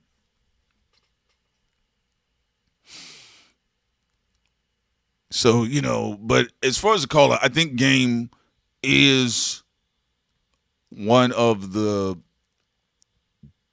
I think he's one of the best people to call people out throughout his career. We're talking about, of course, there was Tupac, but Tupac really didn't want to battle people. Tupac was on some Genghis Khan shit. Yeah, because LL was like, are we battling? Like, but if we battle, then y'all talking about shooting people. And I always say, when Tupac said to all you niggas freestyling with your mouths open, right? He said you getting killed with your mouths open. This ain't no freestyle battle. All you niggas getting killed with your mouths open. That's the bar. I said, that nigga ain't battling. All right. So, I think with the Game throughout his career, because he also wanted to generate clout, and you need clout. Like, I know people would say, like, clout chaser, brother, amazing brother. Look, y'all, as an MC, if you're taking yourself serious as an MC, folks, you're going to need clout. It comes with the game, and people have been clout chasing for a long time. It just depends on how you do it. If you're doing lame shit, then the public like, bro, that's lame. But if your clout sales pitch is fire, 38 Special right now, he's calling out Jadakiss. Now people butt cheeks are clamping up, no diddy, because they're like, yo, leave Jada alone. Jada is a legend. He's an MC. But Jada is still an MC, though. If 38 Special drops a track and is actually fire, guess what the public's going to do? Well, Jada, what you going to do? What you going to do, Jada? And that's the art of the call-out. Kendrick did it with his peer group with the Control verse. It got a lot of people upset, got a lot of people angry. My honest opinion, though, when I first heard Control, I was kind of like, what is Sean talking about? He had the best verse. I think stylistically, three men on the track had their own unique style. I actually like Jay Electronica style. But Kendrick definitely had a Denzel moment on the track. And I keep telling you, he keeps doing that training day shit, right? So you had a few people that just didn't respond altogether. Meek Mill threw some shots, but it's crazy because Meek Mill, one of his best moments in battling is actually when he was going back and forth with Cicero and Cassidy back home in Philly. All you guys got to go do, and Cicero still act a fool, though, because Cicero, side note, I did some artwork with Cicero back in the day, too. That's some crazy shit. That's a whole nother story. But anyway, Cicero is a dope MC. You got to go look up his work. He was signed to Black Wall Street at one time. That's why I thought it was ironic when Game came outside and he dissed Meek Mill. I'm like, damn, two niggas from Black Wall Street end up dissing the same nigga, but for different reasons, right? So Cicero's situation with Meek Mill, it was like the backyard stuff. Because sometimes, like you may recognize or hear about a rapper on a national level. Let's say they are from Compton. But you don't know about, like, the beefs they got in their backyard. Let's say you hear a dope nigga come out of Oak Cliff. But you go to Oak Cliff, it's like one nigga in Oak Cliff that got some, like, neighborhood clout, and they're like, nah, he been giving it to him. Y'all know him on a national level. I'll give you an example. Shawty Low on No Day, Earth, this rim or the next rim could lyrically battle T.I. But a part of T.I.'s sales pitch as a lyricist, right, that he was streaked. I stand on principle. You never gonna get me to snitch. I'm real. My background's authentic. And Shawty Low was a charismatic, stylistic rapper. His ad-libs, his swag. For that era, they was using the term swag. His stilo, if you go back even further with the New York niggas, right? It was just everything about Shawty Low that, he had like charisma. I had the units in this. I was listening to a lot of Shawty Low. I was messing with Tip, but I'm like, hey man, he on the west side of Bankhead and he going through, and Shawty Low was just actually funny. Now T.I. is funny. I know he did the comedy thing, and look, I mean, it wasn't the best, but like I said, what I always say, I don't knock anybody for trying though. I mean, there was some niggas laughing about it, but deep down in their heart, they want to get on the stage and be comedians, but they're too scared to. T.I. went out there and was flopping. People was booing the shit out of T.I. Boo! Cut the hair, nigga. Right? But he still did it. So T.I. is naturally a funny guy. Again, stand-up comedy is a different sport, right? You're talking to the audience. You're going one-on-one with the audience. It's a little bit different talking to a crowd. I tell people that all the time. But anyway, Shawty Low was funny because he was in the streets and he was saying, yo, I'm looking for T.I. I'm looking for T.I. And then when he said, they held the picture, but they said, nigga, you from Riverdale. That's, nigga, they threw Riverdale on you. I used to tell my friend, I said, bro, T.I. gonna have to come outside. Then, no, hell no, buddy. Why he coming outside? Man, he ain't gotta come outside. This nigga geeked up on that, man. Nigga, fuck Shawty Low. I said, bro, T.I. gonna have to come outside and address this shit. Dog, they threw Riverdale on him. Right? So, with T.I., he came out and he did his response. And I will say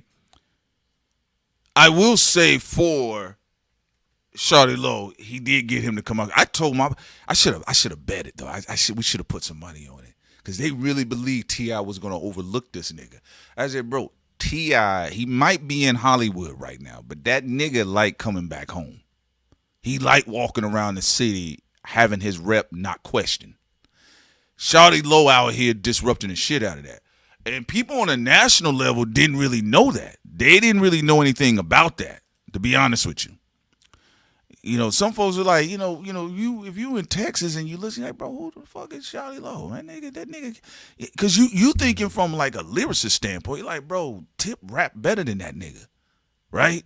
But I'm like, like I said, like when people was trying to educate me about Drakeo the Ruler and all of that shit that was going on in their backyard, I said, well, I didn't know nothing about that. Yeah, because when I heard GNX, I didn't know nothing about none of that shit. I've heard Drakeo the Ruler shit, and I heard Drake did a song with him or he shouted him out, but I didn't know none of that with the daddy, none of that shit. I said, well, I didn't know nothing about that. But that happens a lot of times. So sometimes local heroes get to call the champ out all the time, and in that situation, it might not have been a Flip and T.I. battle of lyricists because actually T.I. and Lil Flip battle was more lyrical than people gave it credit for, especially when Zero wrote the Vandross, hopped his ass in it. I ain't gonna lie, like Zero was giving them bars to T.I. You get what I'm saying? Then the nigga, y'all know how Zero is. He diss a nigga, then he sing on top of it. And that's what I was, hey, nigga. What nigga talking about he the king of the South, motherfucker. I'll put this motherfucking thing in your mouth. You know how it is, right? So, T.I. had to come outside, and he did what's up or what's happening. And one thing I thought was dope about Tip as a lyricist, nigga, he simplified his rhyme scheme to get his point across for somebody the way that Shawty Low rhymes. When he was dealing with Flip, he started tripling his rhymes. I got 99 problems, Lil Flip ain't one. I ain't gonna pull out the what did he say? I don't know what he said. Something. I'm gonna put a mask on Flip and da. And then your ass gonna flip. Like he was doing all them type of crazy bars because his job was like, I'm better than this nigga on the microphone. Lil Flip is a dope nigga. Bro, I didn't see Lil Flip rhyme freestyle for 18 minutes just pulling bars off the dome. There's only a few MCs that can actually do that. I've seen Lil Flip do it. I've seen Lupe do it. Let me see who else. I've seen Kendrick do it. I know people think like, well, bro, what does got to do anything? Actually, it's not that really many MCs that can just pull words and create a concept of a conversation while freestyling. All right. So Tip did that and he answered the call out and what he ended up doing was having, he did it through comedy and humor because he understood that one of Shawty Low's strength was humor. And I always tell people that, bro, you can actually smoke a high-end lyricist if you actually are really funny. And if the high-end lyricists, they won't step down from the cannabis shit, shouts out to Cannabis again, one of my favorite MCs. But if you don't get out of that tier, bro, you can do some damage with some motherfucking comedy on the microphone with a lyricist nigga. And listen, I'm going to keep it trill with y'all. And rappers, y'all know what I'm talking about. A lot of y'all are sensitive. The niggas that are dangerous, Jadakiss. That nigga's naturally funny. And I knew that before what y'all saw with the verses. That's why when they announced verses, when the Diplomats called them out, and then, listen, we got a lot of Diplomat fans. Y'all was like, oh, nah, Diplomats. I told y'all remember on air? I said, bro, the Locks are about to smoke them niggas. I don't know what y'all talking about. I don't know who or what y'all think. Jadakiss is a funny nigga. I don't say Jadakiss need to get up there and do comedy. If you ever watch old videos of Jadakiss drinking, leaning on cars with his belly out, the nigga's naturally funny. So then he puts that to work with the pen. That's why I said it's going to be interesting to see what goes on with the 38 Special. And I know people are like, oh my God, no, Jada's untouchable. I said, oh, hold on now. 38 Special does have a puncher's chance. Y'all got to be careful. See, this is what be fucking y'all up with lyricists. When it's lyricists on lyricists, this is what, man, because people be leaning in with their favorites. And you can have your pick. But when you going into a battle, dog, if a nigga deadly, a nigga dangerous, I don't know what folks are talking about. I just know what the strengths are. Jadakiss is funny. He got the bigger stage. 38 Special, he would have to be fighting the audience. He would have to be fighting the Joe Budden community. He would have to be fighting the Rock Nation heads. He's going to be fighting. But that doesn't mean he don't have a puncher's chance. I didn't think Mayweather was better than Triple G.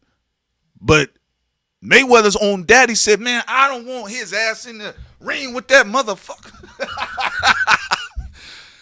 Hey, man, Triple G was making people piss on themselves in the ring. All he needed was one good rib shot. I said, yo, Triple G attacking people's livers like killer whales do sharks. I was talking to somebody else, like, bro, Triple G ain't bad. I said, I didn't say that. But I said, bro, if that motherfucker hit Mayweather in his rib and Mayweather do that knee shit, bro, that's all you need. One to the rib and one to the head. They out. Anybody with a puncher's chance, you don't be arrogant with it. You don't fear it, but you be aware of it. You respect the energy. Respect danger. Dog, you respect it when you see a lion behind glass. So the call out is very important. The art of the call out. Game does it very well. Now, over the years, it's been a bit erratic and maybe not effective, or I think Game's biggest problem, I know people like they attach other problems to games, and he's got his own issues.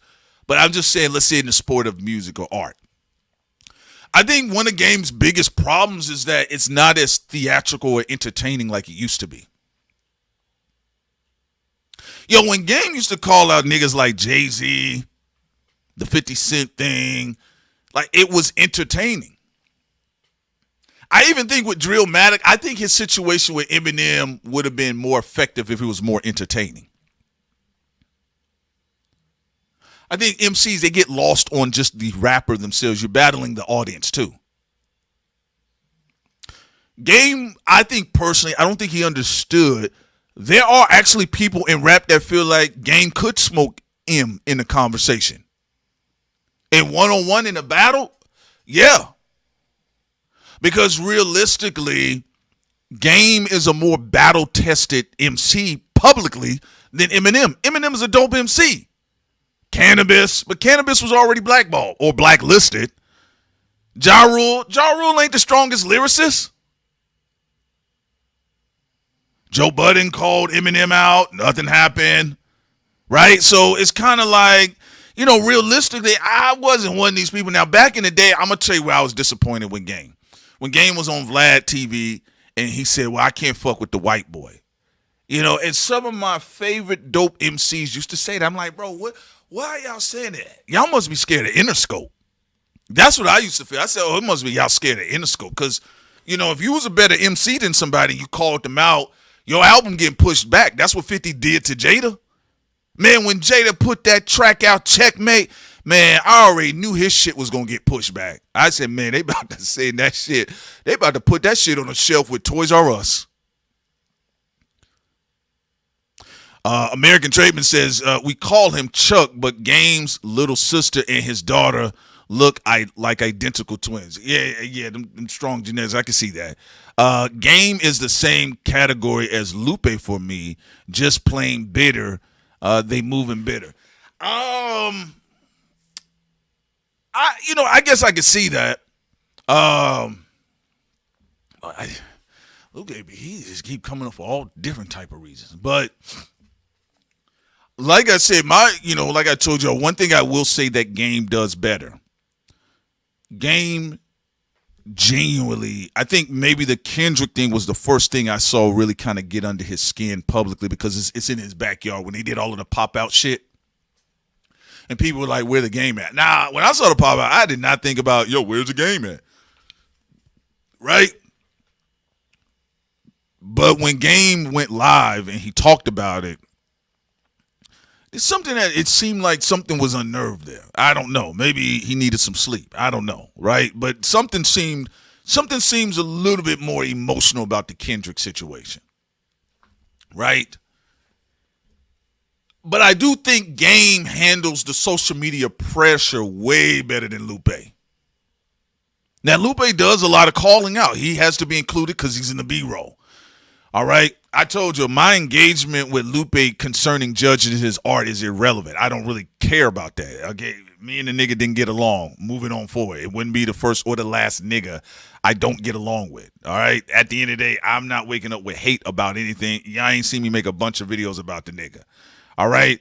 Now, judging the skill and the art, I'm always going to be consistent and true about that. You know? Now, people that really do get on my nerve, you know, I just don't want to talk about them anymore. I'm like, I don't feel like, oh, y'all may hear me do a real roast rant about something if somebody really, really does get on my nerve. All right? But Lupe ain't one of them people. All right? But what I will say, though, as an MC, I think people don't give Lupe his props. You know, his dynamic between him and Kendrick, there could be some things. There could be some things that might have been misinterpreted along the way, but you can't really tell, right? But what I will say is when a lot of guys were really riding with Eminem and saying like he's unbeatable, and you know, in my head, I'm like, bro, like, come on, like who are you battling though, right? And when they asked Lupe, they say, yo, are you better than Eminem? What about Eminem? And he said, yes, I'm better than Eminem. And oh my God, let me tell y'all something real quick. If you really think that this is bad, when this Kendrick shit really ain't nothing. I'm gonna be honest with y'all. I know you know, for us a lot of times it's barbecue shit, barbershop shit. When he said what he said about Eminem, that was on a whole nother level. Because you got to think about it, there are people that only listen to Eminem. Most people who listen to Kendrick do listen to other rappers, other black rappers. But most people at the time that really listened to Eminem, they did not listen to hip hop. So some of them were like, Lupe, please, another jealous black rapper. This stuff here is going to be a little bit different because Lupe's directly engaging with people. He's popping up in people's chats and, you know, he's hopping up like, he's just showing up like the Cash App logo. All right? But when Lupe said he was better than Eminem, I actually remember the backlash he got. And for me, I'm like, hey, man, what the fuck are we talking about? Because all right, for those people that don't understand, y'all hear me fuck around a lot of times when I do the Mr. Z stuff, right? But if we're saying Mr. Z, just to be clear, Mr. Z is his own guy, all right? I've worked with him. He's a consummate professional, all right? But if we're going to break down Jay-Z, one thing I'll say about Jay-Z, the real person, Jay-Z, Jay-Z, for somebody that don't write, as an MC, the motherfucker is gifted. That Rain Man shit he does, they'll quadruple entendres. There's people that do write, they cannot come up with a double entendre. Okay? Jay-Z does that shit in his sleep when he channeling with Biggie's jewelry on. I like, bro, you got Biggie's jewelry in a genie bottle somewhere in your house, nigga. But a lot of those entendres are very crazy, powerful, and whimsical.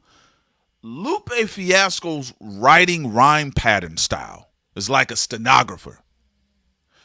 All you got to go back and listen to or read his rhyme scheme on Dumb It Down. He got another one. Let me see here. Lupe Fiasco. Let me put this in here real quick. Lupe Fiasco Science Project. Put that on the screen. I think it's called Switch, the Science Project. Go listen to that song by Lupe Fiasco. So those are the tracks I was listening to where I was like, I've never heard him do any shit like that. Lupe is a very dangerous MC. He is. No, the nigga is nice at the end of the day. But he has called out. He's dissed Royce the 5'9". Now, Royce didn't really respond like that. And, it's going to be on the belt. Is a loss, right? Because it was a very notable moment. Royce said, I don't want to engage. And then that was it. Lupe, by default, got the victory. Now, I have always said, if Royce the 5'9" was Malcolm Speaks or Who Got Bodied Royce, I think the conversation would have been a little bit different, and it would have forced Lupe to go further in his bag, which I believe at the time Lupe was prepared to do so. Now, this situation is a little bit different because we're talking about post-blacklisting, blackballing, post being pro-Palestinian when it wasn't cool to be pro-Palestinian for Lupe at the time. Being heralded as like one of the top tier niggas in rap that T.I. the Game referenced. A lot of niggas were saying they was fucking with Lupe. All right. Then he dissed the president at the time. And then everything went left after that. Right. Now this is a different space. It's a different situation. And I just don't feel if a battle was to commence with him and Kendrick, I don't know if Lupe could handle the internet pressure. That's just my personal opinion. And at the time, my conversation wasn't about, when Lupe popped into our chat and then, he said, hey, can y'all come to my room? You got to unblock us, nigga, because before then, y'all didn't know, but Lupe had already had us blocked. So, like, nigga, you got us blocked, so I can't get into your space. So he unblocked us, we went in there, and then history was history. But at the time, he had said when he was talking to Averb about, Drake being a better MC than Kendrick. That's what I wanted to ask him to clarify. I didn't care whether he thought he was a better MC than Kendrick. That's his right to think that. And I'm sure Kendrick is probably like, nigga, whatever. Please, nigga, please, right? It happens. Game says he's the best MC. Kendrick says he's the best MC. Lupe says he's all these niggas do it. The women do it too. Lauryn Hill did it. She said, can't nobody fuck with me on this mic. Fans sometimes they're like, oh my God, why do you think you're the best? Because you're supposed to. Not everybody's going to have the mindset of J. Cole. And J. Cole's situation works for Cole. All right? Oh, okay, yeah, I know that. But it's, it wasn't that much of a big deal to me. I was irritated because I didn't get my question answered. Like, I wanted to know, why did you say Drake was a better MC than Kendrick? Rapping, MCing, making songs, those are different situations. Drake, for the brand that he has his strengths.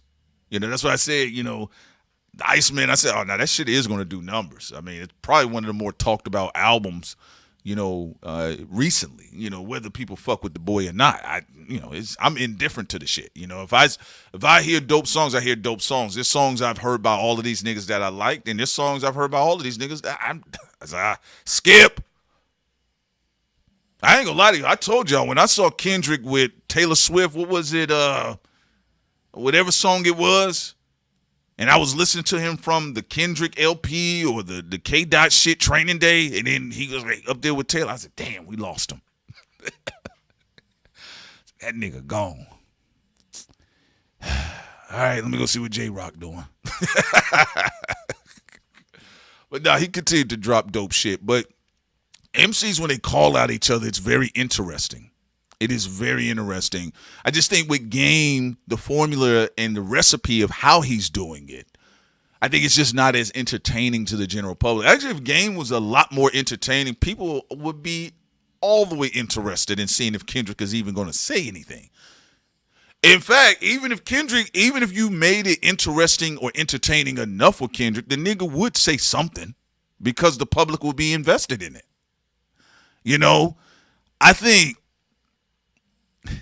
I actually think that Joey Badass counts as one of the great call-outs in hip-hop because Joey Badass was an unexpected champion.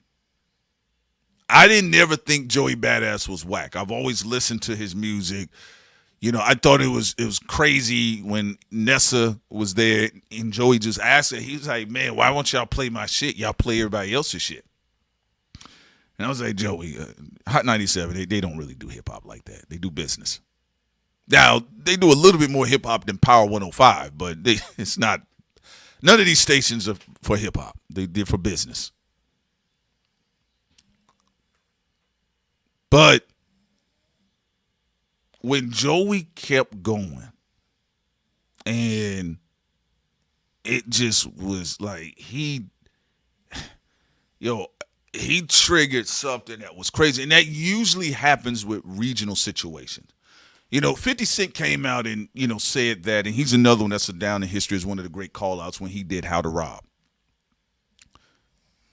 And when Joey did what he did, and a lot of LA natives, a lot of West Coast folks started responding, and 50 was like, they're very territorial. I said, it's not necessarily about being territorial, because the West Coast is no different than any other region. Joey says in his one of his songs produced by Conductor, Joey said, see, this is the West Coast dick licking I'm talking about. Bro, I said, if Joey would have said, get off the South's dick, you would have had a bunch of niggas from the South getting at his neck. And so people was just acting like it was so alien and it was just unique to the West. I said, Kendrick said, I'm the king of the West and I'm king of the East. I balance them both. Every New York uncle came outside. Pat Poos, Joel Ortiz, all of these niggas came outside. So that's the thing people didn't understand. They would cut, like, I saw all these terrible takes in hip hop. Yo, see, that's why nobody fuck with the West Coast. I said, bro, he said West Coast dick licking. What you talking about? Everybody gonna come outside. The grandmama putting her wig on. I got my broom. Fuck him. It happens. You've had slick mouth niggas from New York say some shit about the South. You've had random niggas all join. You had niggas from cities in the South that don't even fuck with each other. You've had niggas from different cities where one nigga actually got jumped in the other nigga's city. They shacked up together to diss the nigga from New York that was talking about. That happens with regional shit. Do that to Chicago. You're going to have retired Chicagoans coming outside. Chicago realers. Bump J may come outside. Shouts out to Bump J. So, like, to me, that part of the conversation was irrelevant. I did see people with their live streams. It was like, yo, man, just West Coast, y'all niggas just be tripping. I said, bro, he said West Coast dick licking.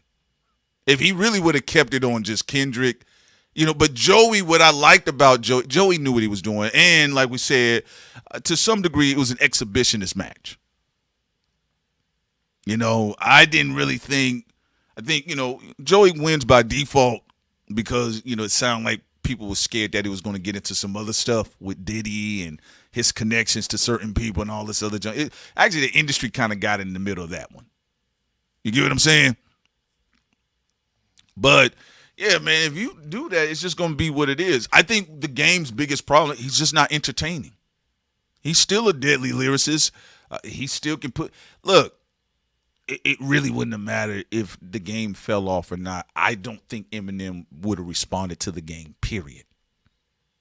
That's how I personally feel. I don't think M's a trash MC, but Eminem don't want to be involved in all of that. He just don't want to. And you could probably say the two most successful backpack rappers would be J. Cole and Eminem. And the purity of backpackism with them, it stops at even dissing. They're like, I'm all right. Look, Eminem has done a lot of call-outs, but it was mostly with pop stars. Right? But that was structured that way because, Interscope had their hand on his career.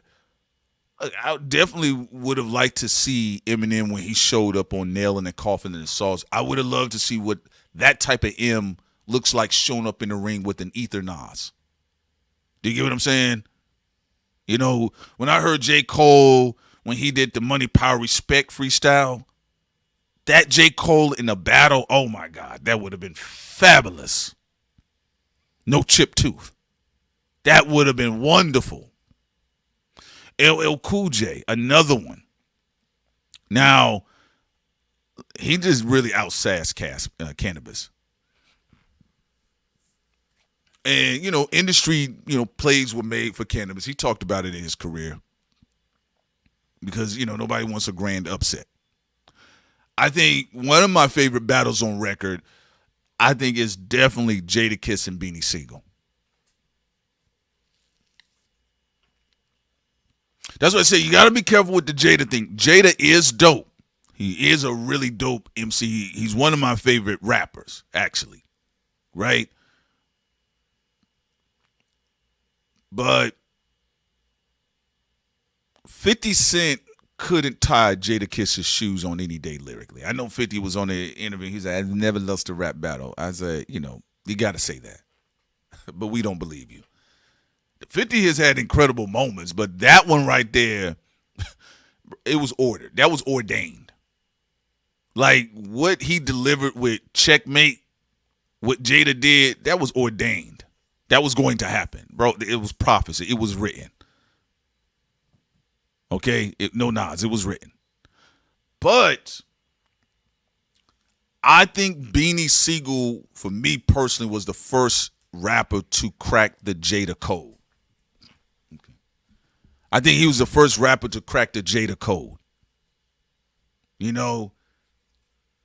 People don't really talk about Jadakiss and Beans like that because I don't think Jada won that one. I think his response was decent, but kicking niggas ball over the fence to show him whose yard is this, I'm about to sun kiss like a soda, all of them bars, I mean, they had to cut him out the track. They had to turn it, the nigga kept rapping. He was the first one to crack the Jada code, just like people don't like to talk about Common and Ice Cube. Common got busy on Ice Cube. But I'm going to have a part 2 to this, guys. I think I'm going to do something, and maybe we'll do some track reviews on Patreon. And you guys can pay attention to when I make that post on the community. And then I have y'all can sign up, and we'll play some tracks. All right, y'all think that's good? Maybe I'll do part 2 on Patreon, folks. I got some other business to take care of. Wonderful, glorious people. I love seeing y'all beautiful faces. I hope you guys continue on to have a blessed day today. Take it easy on the stress and make your money. It's your man P Solo. I'm out. Y'all take care. Love y'all. Peace. That rhymes.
That rhymes.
Thought Crimes.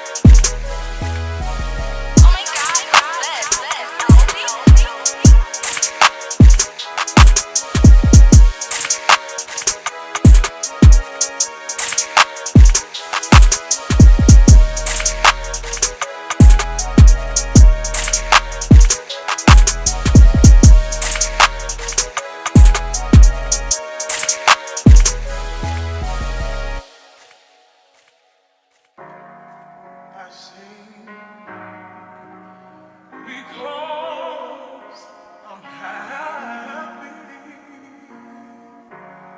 and I sing because I'm free. Thought Crimes. It's on the sparrow. Oh my God, what's this?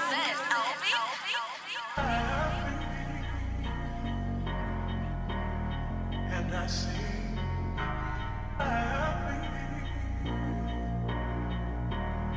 and I sing happy,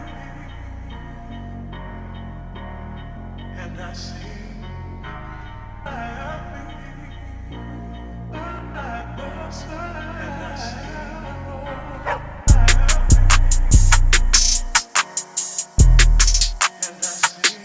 Thought Crimes.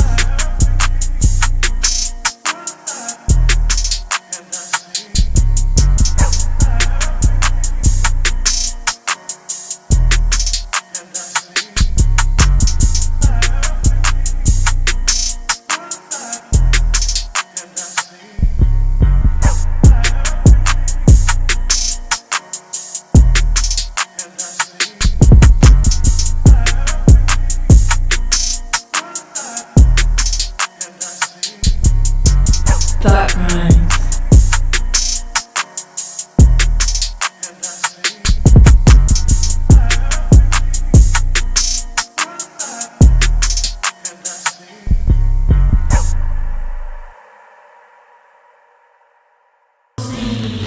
We are all the same.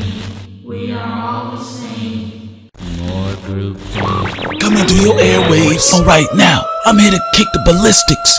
Check out Thought Crimes. Are you following me? Coming through your airways. Coming through your airways. You ain't gonna get me with that one.